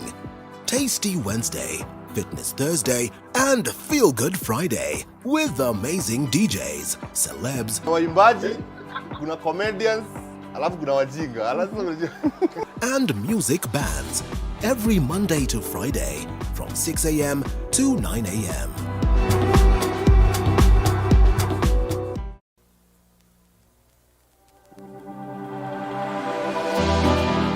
How well do you know what's happening around you? Morning Cafe with heated political debates. Baraza la Siasa. Hiyo kitu azungumzie, angalie hali ya maisha ya watu. Informative health discussions. Business, farming. Tasty Wednesday, Fitness Thursday, and Feel Good Friday with amazing DJs, celebs, waimbaji, kuna comedians, alafu kuna wajinga. And music bans. A lot of it, and mostly county governance, because 47, even where we are, is a county. So I'm very passionate about this leadership thing. Having served extensively for the last 10 years in both the executive, the county executive, and the county assembly. And I will say this with a lot of respect. Governance is not easy. Did I say that from the beginning? And governance comes with a lot of the key principles and key understanding on what is all there to be done. And I want you to look at it this way. The issues about leadership, it's all about servant leadership. It's all about humility. It's all about reasoning. It's all about coming slowly because there were other people before you. It's all about doing this. And I will say a few points quickly. One, please, if God has blessed you and you are a woman governor, please, can you get your husband something to do very far from your county? And I want to be very in summary. Yes, I want to say this in summary. I mean, I don't know why women, spouses who are women, I mean, if they are male governors, they quickly get into some things through some NGOs and organizations, something to do very easily. But we are having a blessing which is becoming trouble when we have women governors. Please, a man should understand that it is a woman who has been elected. Don't even be near there. Maybe do something if you're in Meru, in Nairobi. Be going there over the weekend for the family and to look at how things are going. Please don't be seen there because it's going to be out of conflict. It is not right. I served in the Public Service Board. Nepotism, you cannot do that. Actually, as a matter of fact, you cannot use your office to hire somebody else from your family because the fact that you are hired, it means that your other dependents should depend on you. I give other people the opportunity also because these are public offices. And I want to say that without battering an eyelid. So that was wrong. That's number one. Number two, please, any governor who gets into trouble with MCAs, that is a big problem. MCAs are people with no, I mean, those guys have no so much huge demands. They have enough problems. Those are people who just needs to be talked to. Just let them know. They know you are the big person. You are the boss. They don't want that position. So the fact that you are fighting the MCA and there's nothing, I mean, it's not that they want your position. Those guys are down there. Actually, they have so many issues. They just want, governor, there's a broken street light, There's this. Can you help us? So please, governor, and I want to say this without humility, kindly. I don't think, from where I sit, any governor should be able to handle the MCs. If there's a governor who is not able to handle the MCs, there's a big problem. Now, that is a summary statement. Political, economic, whatever. They say, they are trying to ask for handouts and all that. Manage your MCs. It is possible, it can be done. So there's a big problem. Now, are they not too much as members of county assemblies as well? I mean, just looking from the previous reigns and the way they appeared to be, devastating or perhaps being so hard on the governors. And, there are instances where we questioned, are they just genuine in some of this? Where does it start? And that's a good question. Is it from the personality of the governor? Okay. That now affects the members of the county assembly because it has to start somewhere. Look at the last 10 years. How many counties had problems with governors and MCs? Very few. The others were able to manage. So sometimes you may blame the MC. Look, it's too early. And I want to, because we are not in Meru, we don't know the details. But they are saying she's not picking the speaker, the majority leader, the calls. Now, if you cannot pick the cause of the people who have been elected by the other members. So sometimes it has to do with the personality of the governor. And let me tell you, you can hide as an MCA somehow. You can hide as an MP in your work. Nobody will notice you because, CDF, there's a manager, right? You are the patron. Right. MCA, more or less, so long as you're able to talk to people around there and take the issues to the governor, you are safe. Women rep, senator, governor, and president, you cannot run away from your personality. Your personality will crash into your work. So if you have a weak personality, if you have problems with leadership yourself, they will come out screen within a day. The moment you announce your cabinet, the moment you take an action, the moment you give a speech, whatever you do, you'll be marked like this. You cannot hide away. And that's one thing people need to understand. That's why those two positions are executive positions. They are you are the CEO and you have to be marked. That's why you see now, the people you didn't know, their character and personality is coming out very clearly. Now, I'm saying this in a very soft. Please, let governors do. The day you are sworn in, your days begin running. People give you a very short honeymoon. very short to, just immediately people begin looking at things and begin counting. Do you know what I've seen? In many places, governors within a year, people have decided whether they are detaining you back or you are going. Then they wait for 4 years waiting for the next elections. Okay. That's what is happening on the ground. The same with the main elected positions. Quickly on Homa Bay. Now, listen. There is clearly how many advisors you can hire. Otherwise, anybody can hire for 20 or 30. There is clearly. So if you say the board told you, the board is bound by the law. Yes. Not unless you squeezed the board to advise you what you want to be advised. And I can tell you, if that board did those minutes, accepting to hire all those advisors, they should also go and report to the EACC and say which law, because we are bound by the Public Service Commission or the Public Service Boards. So, and they are only 4. Advisors are only 4. Legal, economic, communication director, there's about 4 advisors, then some staff. These staff are all given by SRC. Gardener, whatever, for the governor, for the deputy governor. So I don't know why, I'm pleading. It's very sad. When you are given an opportunity, but unfortunately, it's when we go to know what we are made of. What we are made of. But just note one thing. Politics is not easy. You are elected by the votes. The same votes. The moment they see there's a problem, they begin looking for another governor. The 26 new governors, when I came here, I said, I'm wishing them well. And I said, the 11 that came back, they learned their lessons. Can they now come, cement your legacy? That's what I said here. Then I said, the new ones, I'm praying.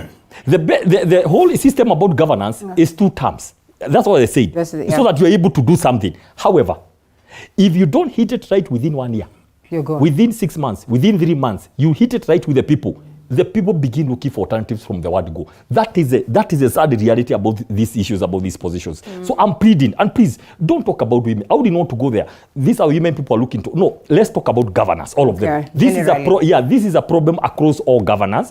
Is a problem across all MCs, or let's say all elected leaders, because once you're elected, unamurikwa. So I want to, of course you are sad when you hear it's a woman, you have no. But also capacity building.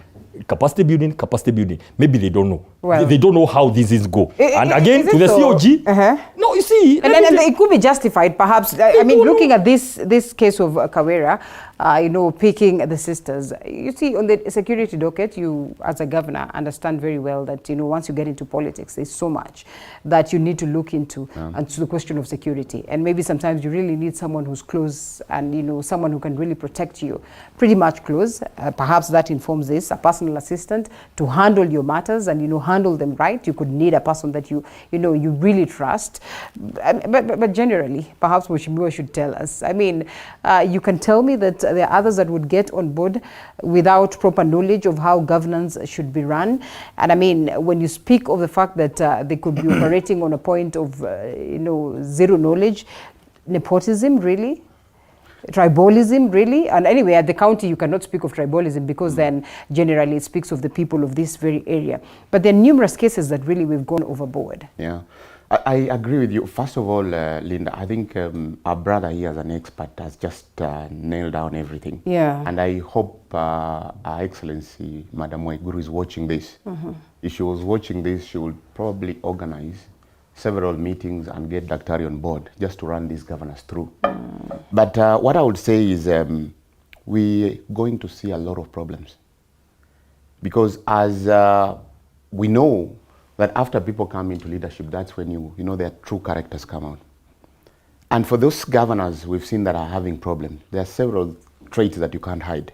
Arrogance, pride, and in those counties that are multi-ethnic, you'll see things like tribalism, and now concentrating on non-issues. Yeah. Then, and you see tribalism and nepotism, that is really critical. And you can imagine Homa Bay, there are few, the few Luyas, the Maragolis who moved on that side. So it's sort of not many tribes, but already you can see that outcry. But critical, unfair distribution of resources and positions. And another critical thing is non-consultation. The governor arrives, he says, I've made it. He sits somewhere without considering the ethnic fabric or the distribution of, without consulting. Just to illustrate, the governance is like these 2 hands. This hand cannot clap alone.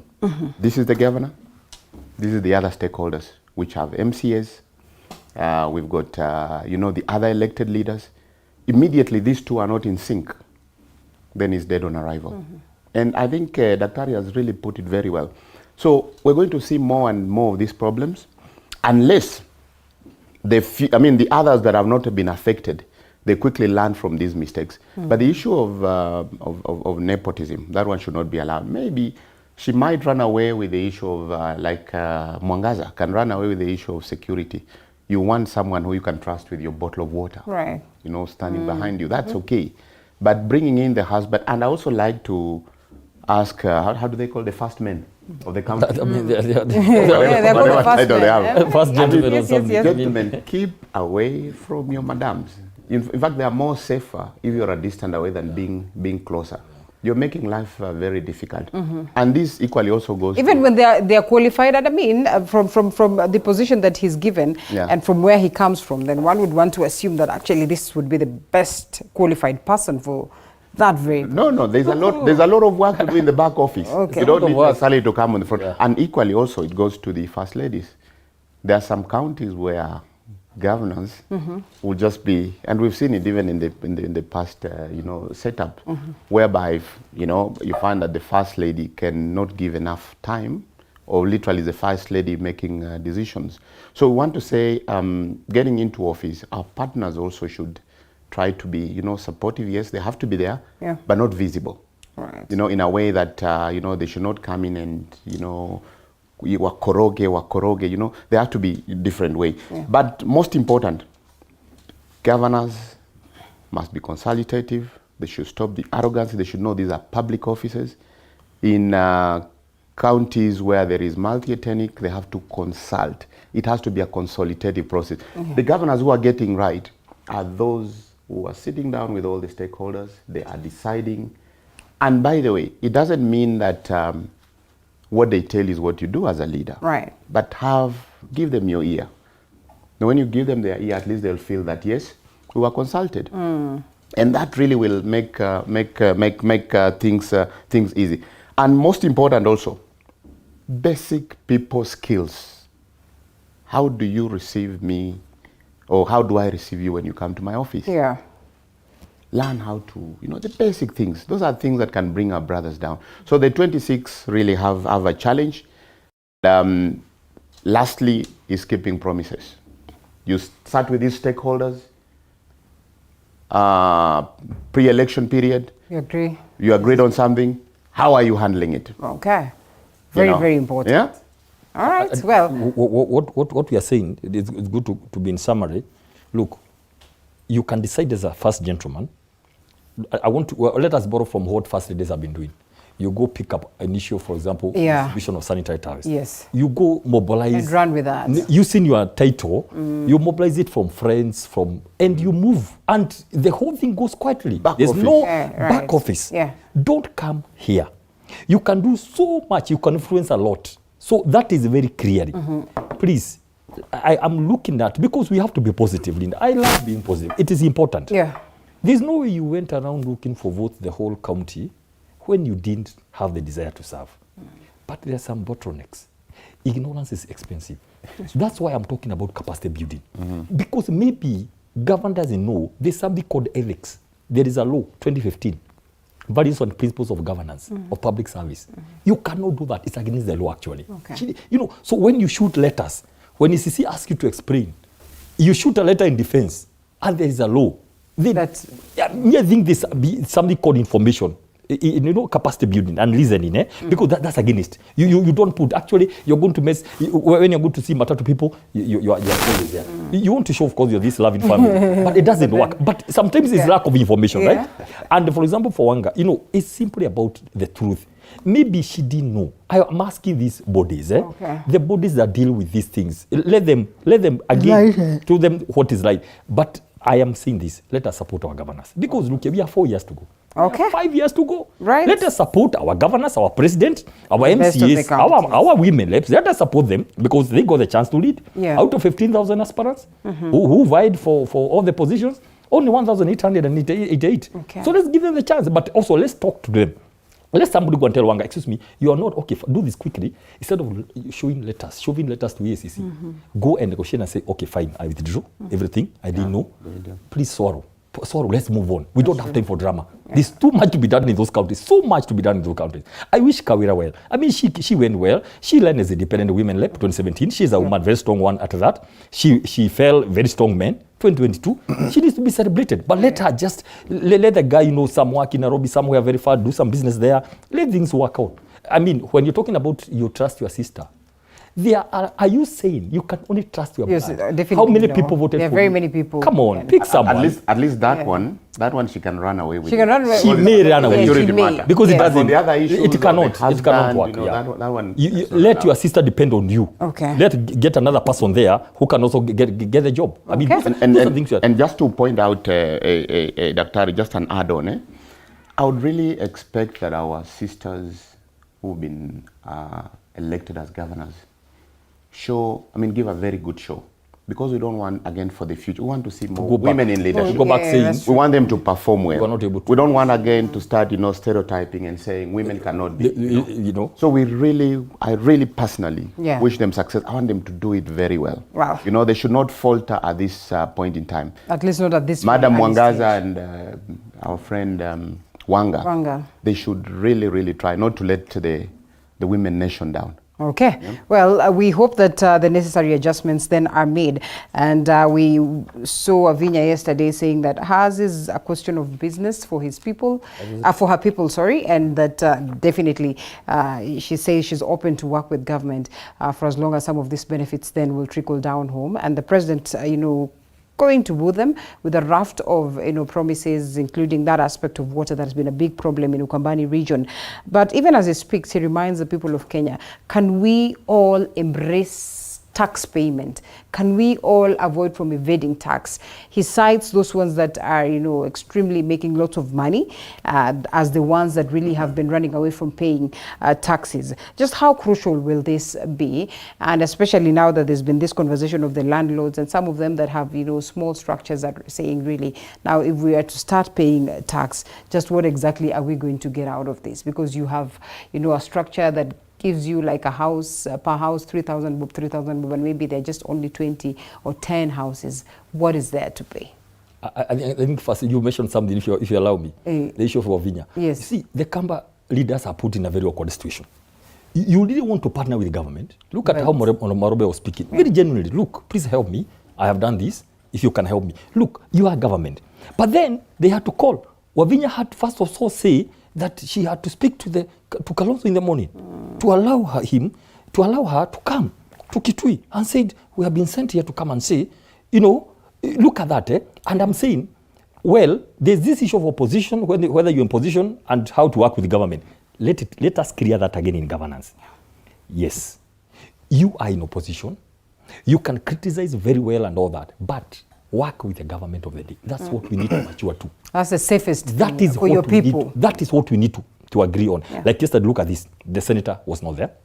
Kitui. I mean, he's a very outspoken guy, light-hearted man of Azimio, Now, Makueni governor was not there, right? Again, another very key person over.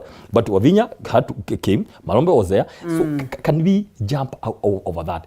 Now, then Kalonzo, if you noticed, that evening, Kalonzo had sent a message saying, please, I hear the president will be in my hometown where I was baptized. Can you guys, all of you, go? Then he lashes to Homabe to say, look here, I don't like how you are doing. So there's a lot of mixed feelings. There's a lot of mixed signals. A lot of them. Okay. Please, just have one stand. If you decide you're in position, fine. But sending is disturbing the leaders down there.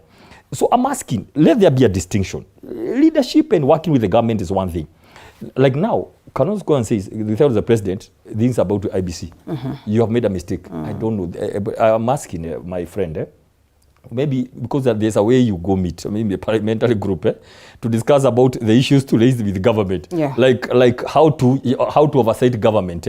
And here you are coming up with a shadow cabinet and all that. Of course, it's not the constitution, but we shall allow it. It's part. And now that you brought us to that subject, let's discuss that.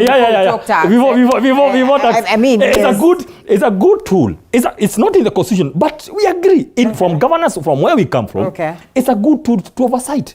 Media, It's a good tool. Civil society. You know, now civil societies are saying, you see now, I don't know how they are going to do it. Everybody's running into government. No, don't run into government. Sit here and say, let us have quarterly reports on the state of the nation. And so it was in order for Kalonzo to tell the president. The way the Catholic bishops do, state of the nation. So I'm asking, but then when you go to, we'll allow the shadow cabinet, it's fine. But then when you go to list the issues to oversight the government, now when you say the president made a mistake to announce vacancies in IEBC, surely do you want us to get into January, Linda? Chebukati and two others are going. There's no process has not started to recruit. I mean, he really says that fine, that happened, but what's important is that do not interfere with the process, and therefore the process of getting another Chebukati or the person who's going to be the chair should not be interfered with by the government. And I think that's what he really articulated. Let me ask you something. When you say do not interfere, are they saying because they interfered with the 4 commissioners? Okay. Now they are trying to preempt. No, we know where the 4 commissioners came from. You are told, okay, you bring one from Yeri, you bring one from Coast, you bring one from a relative of something from Western. Is it? I mean, I'm just saying that after Polio, I'm just saying these are things that were there. We cannot just say, we have to say the facts. No, these 4, they were picked because at that time, Ruto was not inside the government. I mean, the current president was... Ruto was part of the government. He was sidelined. Okay, sorry. Let me, Linda. Yes. He was sidelined in government. I'm paraphrasing. He was the opposition within. Within, good. Wonderful. When you have really helped me, actually. Now, so the constitution of the 4 was more or less by the other faction. Okay. So are they trying to say, we know what we did, please don't do what we did. Do not undo what we did. No, we do, as we know how we brought the 4, not shouting before, you know the way you say jumping before the drum.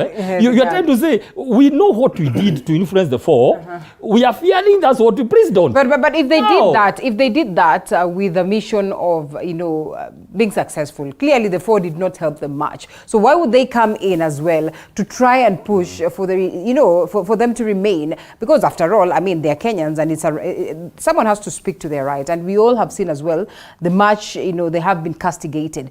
It will be in order for them to perhaps speak and say, you know what, do not really frustrate these 4. No, Linda, sorry, there are 2 issues here. Yes. There's the issue of the 3. He was talking about do not interfere. Yes, that's and as well, do not interfere with the 2. That's neither. They're getting in. That's neither here nor there. Okay. To tell the government do not interfere, what are you telling? What do you mean? I mean, there are so many positions being filled. Are you telling us that the government is interfering? That is one. Number 2, about the fate of the 4. I want to say this, and please, I want to say this from the depth of my heart, from what I know as a Kenyan and as a Kenyan leader. Please, Linda, the Supreme Court was very clear on what the 4 did or did not do. Not me speaking. Okay. The Supreme Court, and there's no other court. Based on that judgment, it is simply the tribunal, the people to take a walk. It is not me. Would you the Supreme Court. The Supreme Court was very clear. Would you advise that these 4 as well be scrapped off to a long time ago? Actually, they should have gone. It's only that we want to be. Let's allow. It's only that we want to be nice tribunals. All that. They ought to have left from a point of long time. The moment the judgment was read, the long one. Watch it there, one page. Or the moment after 21 days, the long one was done. Yes. They ought, if they can't live from their moral point of view, like what they do in Western countries, they ought to have been eaten and told, excuse me, please, because of this, can you take a walk? Because it is the Supreme Court that said what they did was wrong, not me. Okay. Honorable Bissau, interesting. Phew, that's really interesting. This is a double-sided sword. It cuts both sides. And when we are picking men and women to serve in this important body called IEBC, they should be men and women of integrity. They should be people we can rely on who can never change sides at any given time. Yes, we know it's constitutional because the term of the 3 is coming to an end, and I think that's why His Excellency the President, abiding by the Constitution, is advertised those 3. But at the same time, the 4, we should not castigate them. In fact, it's a time to heal the nation. Because suddenly, if you kick them out, is politics being, because they're seen to be aligning on the Azimio side. So we'll expect that, it's a very delicate matter. It's handled in a very, very careful way. And if it's not handled in a careful way, then even as you bring in the other commissioners, it will be seen that, look, Now the Kenya Kwanza government has done their lineup ready for the 2027 election. So you need to be very careful bringing men and women that every Kenyan will trust, every side of the divide will trust. So we should not be, and as I said earlier, I mean, excuse me for this, in governance we should talk really less, and we should be fair. I talked about fairness. Because by the end of the day, this nation is ours. Coming out of this election where about there was 50 or 49 on this side and 51 on this side, we still need to come together. By the end of the day, William Ruto is our president. Okay? He's not a president of this side or that side. I mean, constitutionally, he is there now. He's the commander-in-chief. And we must work together. And at the same time, whatever action that have to be done, they have to be seen that they're very, very fair action. On the issue of Wavinya, I think that is very smart. You will not be sitting on the side and saying, I'm on the Azimio side, and there are people dying of hunger on that side. Yeah. She has to be at that table and put the claim of what needs to go to Cumberland, to her people. Be it water, be it food, be it what. You know, that is where she was elected. A good leader is like a hunter. You go hunt and bring to the people. Okay. And again, it's within the constitution. And we also expect that when the president is distributing the cake, he does not distribute saying this is Kenya Kwanza, this is no, for all Kenyans. An example in my own constituency, Kiminini, we don't have even a kilometer of tarmac road. Wow. Not a kilometer of tarmac road. There needs to be a lot of lobbying. So there. I expect that even as the cakes are being distributed, I mean, my neighboring constituency, Saboti, an example, there's no road. Even, I mean, Endebess, maybe now there's a main road going into Uganda. So I would expect that the minister coming in, or even the president himself, ensure that there's also this fair distribution. And I'll not tire. I'll keep on talking on behalf of my people. Because if you look at it, we know that in this part of the country, there are places where they've taken a lot of tarmacs. But Trans Nzoia being the Kenyan granary, with better roads, we can improve the yield, we can take our staff quickly to the market. So I expect that this is fairly distributed. Okay. So I'm not going to sit back and say, look, I'll not appear where I will put a claim to my people. And I'll go there with very clear, mind that, look, we have to lobby these things and also put a claim. I should be able to ask questions. Yeah. Kimilili and Kiminini are neighbors. Kimilili is in Bungoma, Kiminini is in Trans Nzoia. Now, by the MP of Kimilili being on the Kenya Kwanza side, right, I'll suddenly ask questions. An example, why are more roads going into Kimilili and not Kiminini? I expect fair distribution because they're interconnecting. You get my point? Right. So we want to really ensure that the president serves all Kenyans. And me, when I see people like Wavinya going to sit at that table, and I mean that is the right decision. Wow. Now, when it comes to criticism, we will criticize. Constructive criticism. You will We're not just a shadow cabinet. No, sir, and then come no. back to I mean, that. you don't need to form a shadow cabinet to criticize. We'll speak our mind. Yeah. And by the way, it's also very productive to the government and to His Excellency the President if we tell him things the way they are, because you realize that there will be parliamentarians maybe on the other side who will, you've heard of the story where the king is half naked. Yes. But nobody says, you have a beautiful suit. No, but being on this side, we'll certainly criticize. But then again, I love to understand the criticism that we have seen so far. Is it judgmental? Is it misplaced? Is it political? Is it genuine? Are these valid concerns that have been raised by the Right Honorable Raila Odinga, by Kalonzo Musyoka, by a couple of other Azimio leaders that we have seen criticizing how government is managing matters? We take a short break and then we come back to respond to that. Okay. He's ready there.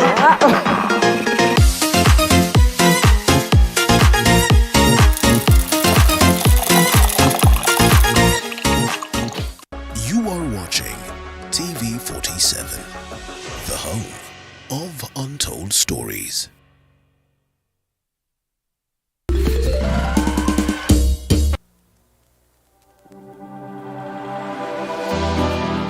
How well do you know what's happening around you? Morning Cafe with heated political debates. Baraza la Siasa. Hiyo kitu azungumzie, angalie hali ya maisha ya watu. Informative health discussions. Business, farming. Tasty Wednesday, Fitness Thursday, and Feel Good Friday with amazing DJs, celebs, Waimbaji, kuna comedians, alafu kuna wajinga. and music bands every Monday to Friday from 6 a.m. to 9 a.m.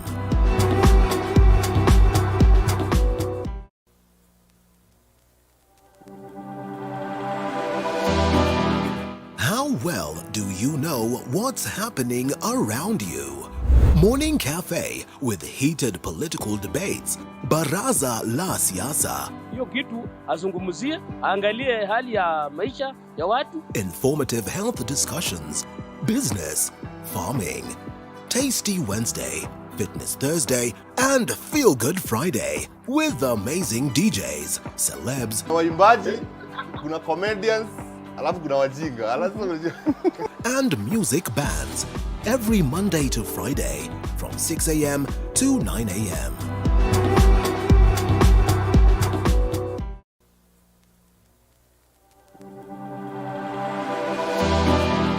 How well do you know what's happening around you? Morning Cafe with heated political debates.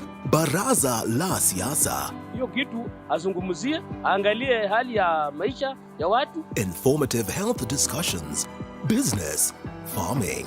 We've seen so far. And Kalonzo Musyoka being in, when the president says that I have tried reaching him and he has said he wants to try opposition first, is he doing right? Is that where his political future then lies? One, I would like to say this. For example, there's something Mheshimiwa mentioned, and this is what I would think from a governor's perspective. My think would be there is a government with 22 or so ministries. My think would be mapping up. No signal. My point would be mapping up, Linda. Map up the whole nation.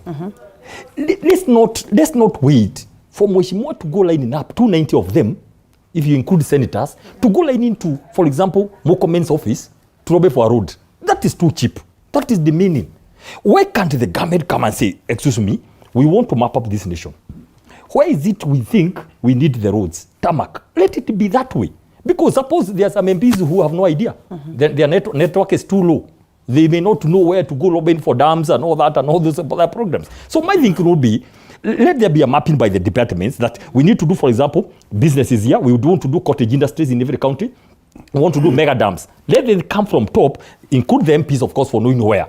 Instead of having, you have to go, now that you are, so that you come, if you are from this side of government, you benefit more. Because we need to develop every part of the country. Now, to answer your question, Linda, I want to say, using very nice words, the criticism so far, 40 days later, has been underwhelming. The caliber, the parameter, the quality. The quality of the criticism we expect is not that much. It's a bit shallow. It's a bit low. It's a bit demanding. It doesn't have weight. It doesn't have the strength. We don't expect you to speak well of it. No. I will give an examples. I'll give examples. For example, when you come and say, no, this government you promised to lower the cost of living, you are so general, because everybody knows this is 40 days. You just left power. You are pumping ABCD billions in terms of vague and opaque subsidies. So what is that? We expect, for example, when talking about the ministers being vetted, exactly, that's a good one. Come and say, we thought this one would do better. But now it's a bit underwhelming. When you come and say, don't advertise for IBC, that's not opposition.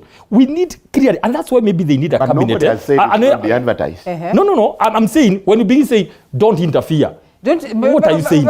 Is it not in order to say that? The president is on record that he will not interfere with any government learning. And there's nothing wrong in independent decisions. Let me rephrase my words. I just said below standard, underwhelming. They need to the strength. They need. Perhaps they're going to upgrade when they get the cabinet, the shadow cabinet. That's what I'm thinking. And he's jumping. No, he's saying. And is there no one who's going to go and challenge the shadow cabinet in court? No. It's an informal. It's like a formation of some civil society organizations, because it's not in the law, but it's a good thing. Maybe they need to have a bit more researchers, information. If you don't have information, you cannot oversight when you have no information. You have to know what is happening deep inside the government for you to oversight. So they need to up. By the time we have 100 days, let them come with a paper. As Kenya Kwanza will be saying this, what we have achieved in 100 days, let them come with a well-researched, deep, paper to say this is what we think should have done. Look at how Catholic bishops do it. They sit, they get researchers, they have economists in their panel. They bring a paper, they discuss it the whole week, and they pray over the paper before they release it. We want to see such kind of oversight that is very organized. Not the one, you jump, you say, oh, don't do this, then you go to Homa Bay, say things which are not. But like you might need to also give them time to get their house in order, because they were expected to be in government. You see, I like that. And like you're asking for time. The same time, they're not giving the Kenya Kwanza government. So can you all of us give each other time to get their cabinet in order to get opposition in order, to know how to oppose, how to do criticism, so that by the time you come to talk, people can see there's something going on. Remember those days when Raila would speak and everybody would go run? Yes. He would say there are Magarians in town. Within a day, the Magarians would come out. We need kind of opposition, serious ones. When you and he alluded to the fact that Raila is out of the country and he will come back. Maybe he'll come back and begin doing it. But what we know right now, the problem with Azimio right now, we are not sure whether who. Sometimes it's Kalonzo the face, sometimes it's Raila, mother is tweeting. So they also need to tell us who is the official leader. But what's wrong with that? So that we know the structure. Perhaps he's here to respond. Yes. With me, governance expert. Yes. There is teamwork. Okay. An example, if the principal is absent, then whoever comes next to the park will take it up. Okay. By Kalonzo going to Nyanza, Honorable Kalonzo was to represent BAMBA, who is away. Now, I am surprised that you're saying it is scooping too low, going to the minister to line up for development. But when we talk about a shadow cabinet, by definition, a shadow cabinet is just counterparts from the alternative party to check on the other side. Now, what it means by identifying a shadow cabinet is to have an example, shadow cabinet transport, who will be checking the government, so that it makes it easy. Say an example, you can do the mapping for the entire country and ask, why have you sent this project only on the pro-government side? And if there are issues, so that person is actually earmarked to counter-check for that. It makes governance easy, so that this particular person could already bring in a sort of a country summary on where their downfalls. You understand? So there's nothing wrong with that. In democracies, to make it easy, as the opposition party, you can have shadow cabinet. And that shadow cabinet is just to ease the process and try to, so there's nothing wrong with that. It's not, you might say it's unconstitutional, but it's a working mode. It's a good one. It doesn't mean that it's causing war or anything. No, it's just to ensure that, tool, like I said. And again, it's very, very useful, to have this shadow cabinet that it will really actually help you fast track where you want to fall. Also be very careful so that you don't falter. So to me, you should be applauding.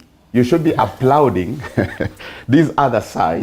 As long as they are objective, he says. Yes. But like I said, it's a good tool, but I like Kalonzo. Let me tell you, this good tool. And I wanted to ask this. Just what is in Kalonzo Musyoka that every other government is always willing to work with him? Is it that competent in what it is that he does? Just exactly when you hear the president of the nation saying that, I do not want to incorporate many other people, many other faces, or let them stay on the other side, but then comes to the vote to tell us again that I reached out to him personally. Just what is in Kalonzo Musyoka? Let me tell you, Kalonzo needs to be studied, like seriously, on a very serious note. From a serious, if any student comes to me and tells me they would need a topic, those who are doing political science. Yeah. Because Kalonzo is he's very honest. He said very well, no, we are talking, we are friends, we are taking tea. Of course, they were taking tea or something. They were not just. And then he said, no, let me continue being in opposition. I like that. But there's something that happens, the issue of decision and to know where to go. Start from 07. You know, 07 is a good place to start. Yes. Here he is. He's not going to join Raila. He's not going to join this other side. And he stands alone. And somehow, after Finds that, himself into he lands a VP position. Yeah. Okay? Okay, now, later what happened, the year 2013, of course, 2017, he deputized Raila. And I'll tell you this. And you can be rest assured that he was part and parcel of the Uhuru government. And then somehow. And then suddenly. Yes. And then suddenly, I don't know what happens. Then suddenly, here he is. They are going to do the third shot 2022. And then suddenly, he is seen not to be enough. He is seen not to be enough. And he has to go for interviews, And then the stature of Kalonzo we know. He's reduced to going to join other 10 people who are very junior to line up to go for interview for a learning mate. You see, suddenly the vetting process has been done. And then, are you trying to tell us that perhaps you should have been given this is already nominated. No, this is nominated. This is already nominated. This was before. Remember, and you understand how tough it was for purposes of balance, purposes of fairness. I don't know where calculations. And let me tell you, nothing as important as political intelligence. Suddenly, they think Mother will deliver everything more than Kalonzo. Kalonzo delivered. Let me tell you. Even without having that. Even without. But there is something Kalonzo said. Kalonzo is a Christian. And he prays. And he said, if you don't pick me as a running mate, you not make it. And he kept quiet. And that's it. Then you went, begged him to come back. He did. No, then he said, so that you don't say, then he said, so that you don't say it is me. Of course me, I said, a prophet when he says the word goes, it hangs in the air, to waiting for fulfillment, right? And he kept quiet and he said, fine, I will accept whatever you will. But the fact came, because Kalonzo has people. But there was this thing that told us, that Mother will come and shake everything. That was miscalculation. And I wonder, where was NIS? But you people were also salivating for Mother. Let's just remind you that Kenya Kwanza was literally waiting to see how they can get Mother and we moved on board. Quickly. Immediately. You did not. No, we were looking for her, for sure. Yes. We were looking for her. So what makes you think, was that not miscalculation? We also turned quickly. And then we moved on with a message in Mount Kenya. It's about strategy. Yeah. It's about thinking. It's about movement. It's about political communication, Linda. Well, this is not luck, really. Let me tell you the truth, honestly, and I'll say now that it's done. I can tell you this. As part of the strategy team, we were looking for Kalonzo earlier on, from last year, seriously. But the moment you go to talk, the way you do a fish and the moment is just here, then it jumps back to the water. Yes. We would go very well just immediately before we ink the deal. You just jump back and say, give me a few days. And then we said, NASA cannot remain the same. Okay. If these guys remain the same with Wetangula and Mudavadi. So you had to go for Mudavadi. So we had to rush to the west. And try to successfully try to disorganize something. Okay. Because Kalonzo, he was very good. We knew the value. Yeah. Because Kalonzo respect, let me tell you, all these governors who come there, they love Kalonzo for one.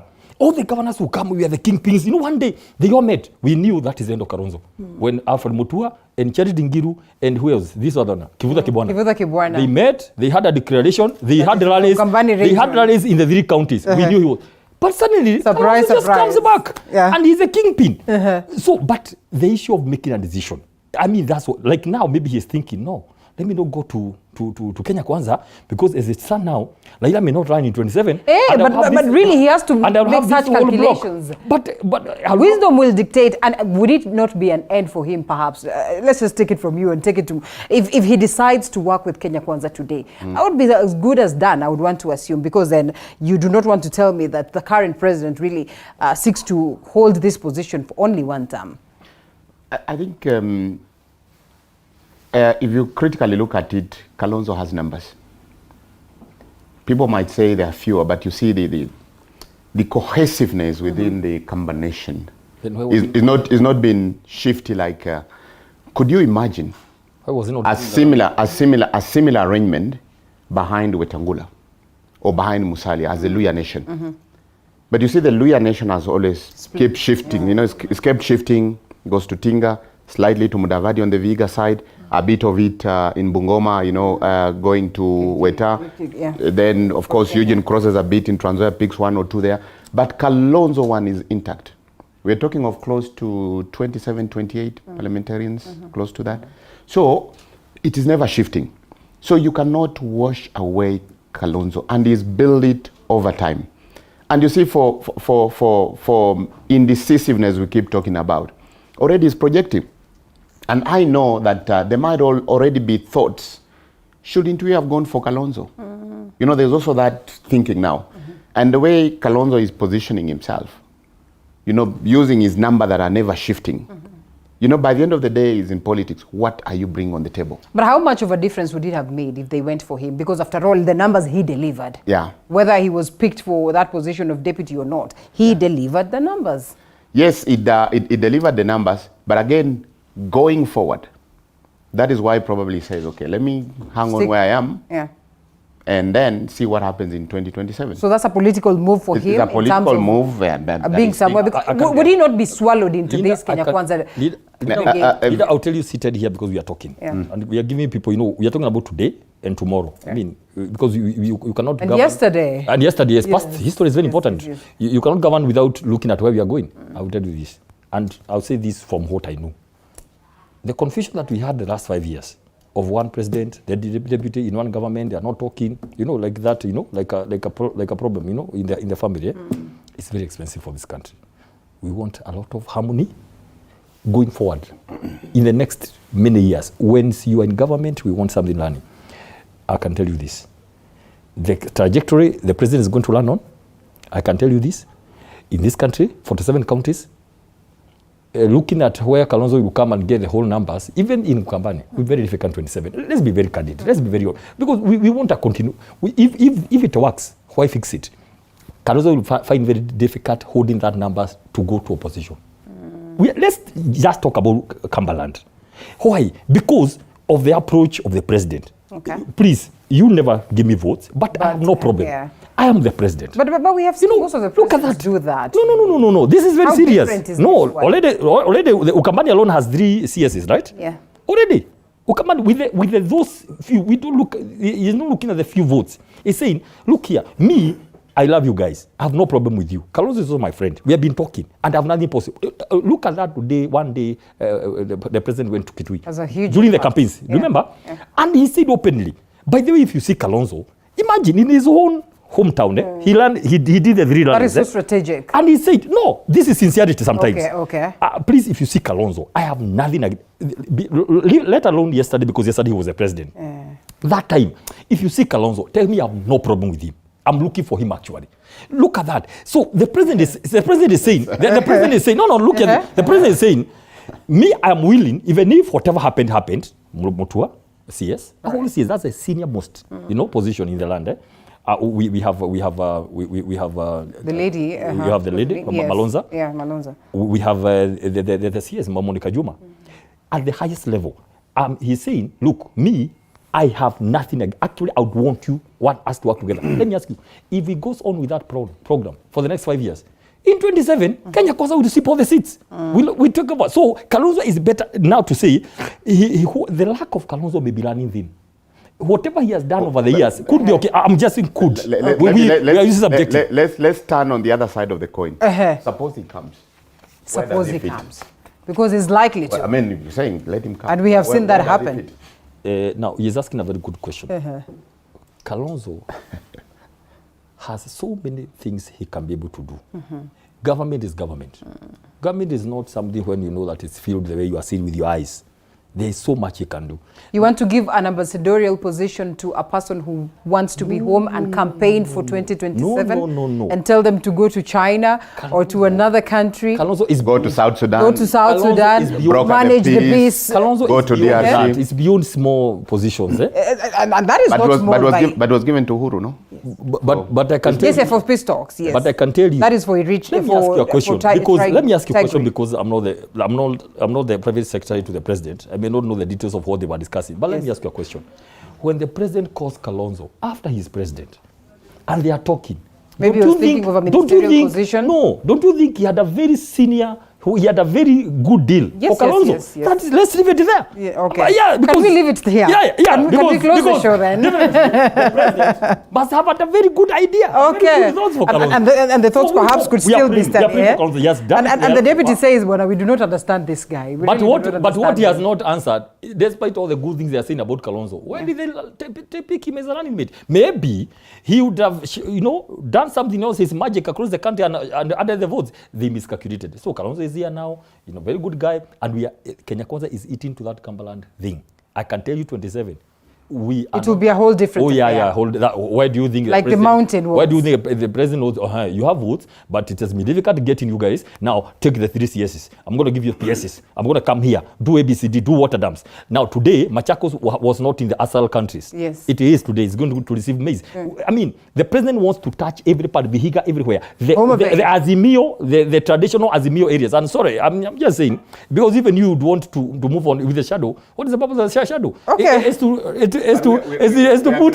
We agreed on the purpose and the advantage of I'm saying I'm saying it's good. The purpose of shadow is to puncture, of course, the government. Which will be a plus for the government. So they can hope in 27 they will have. Not just puncture, to remind you, to highlight where you. It will be a plus. Is it to puncture or it's a? No, the beauty about Kaka, he's a diplomat. It's not just this guy. He's a UN level. You know, it's only that he's in politics. But so this really, you think it would not be for the best interest of the common wananchi? No. I will repeat 10 times. I love the idea of shadow.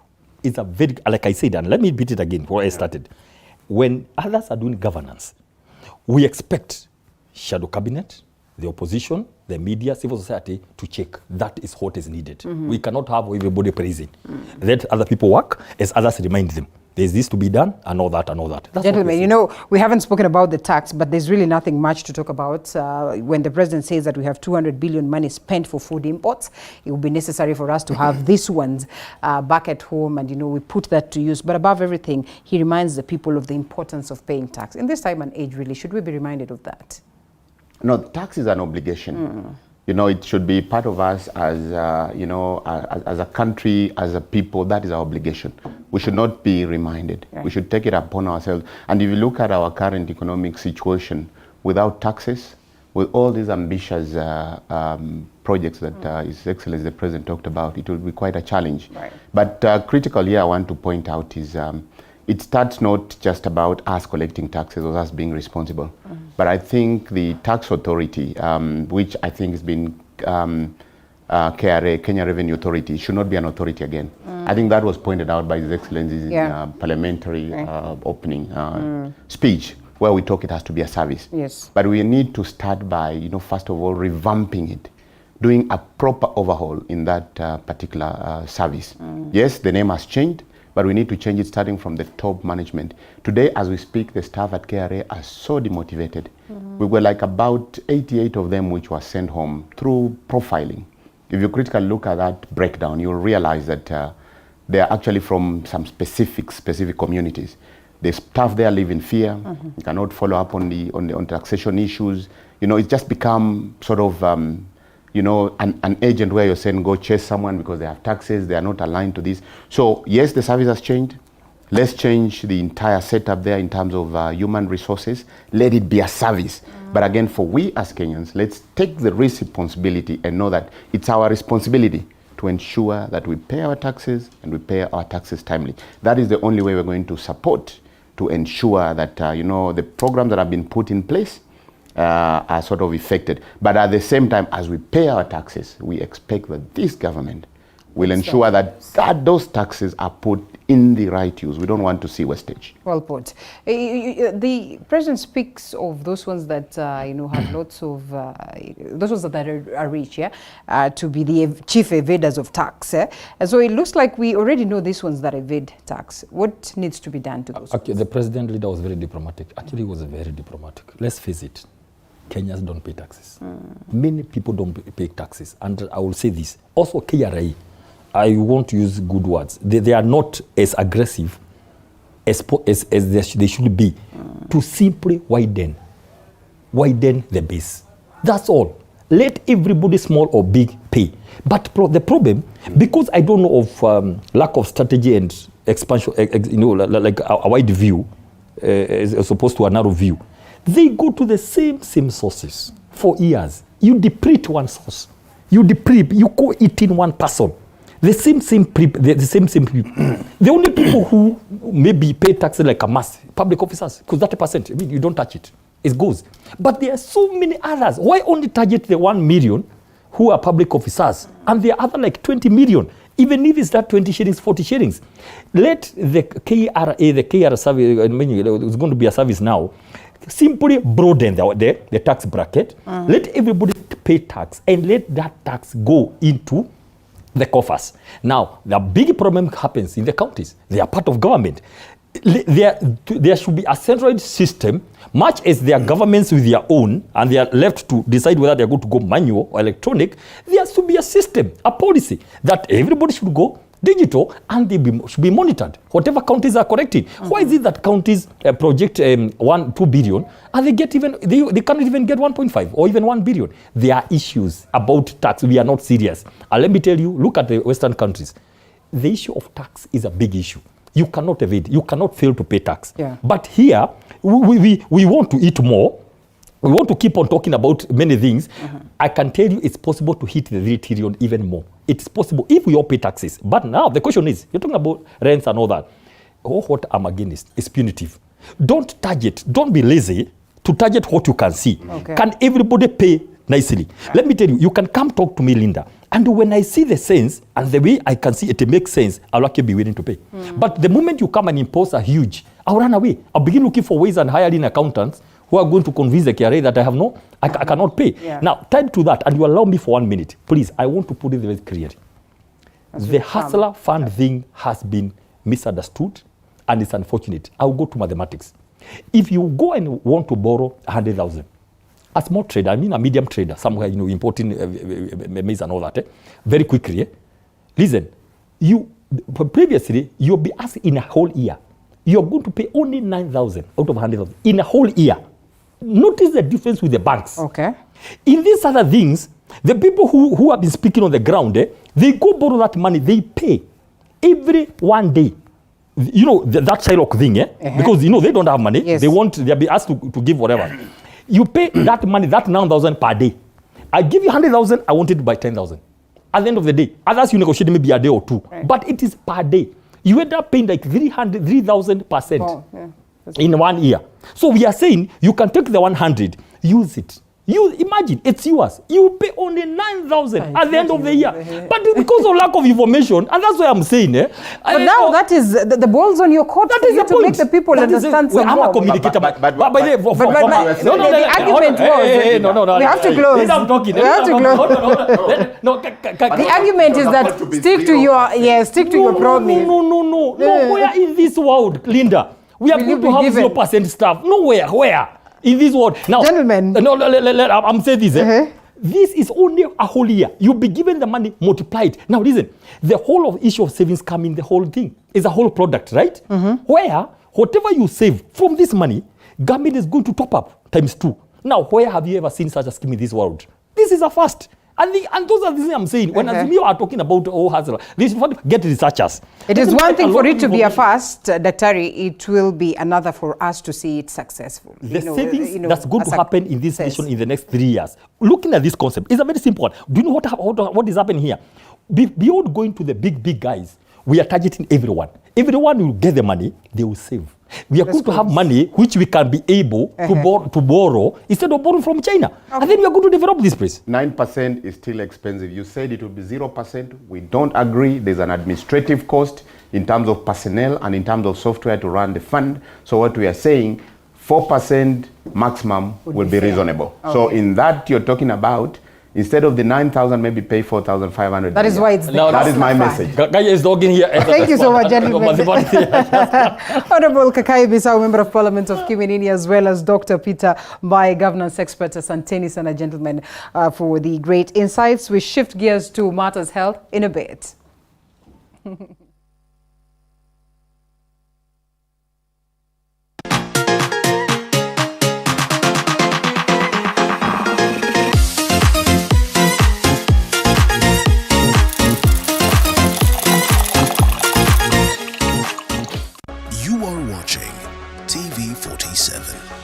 The home of untold stories.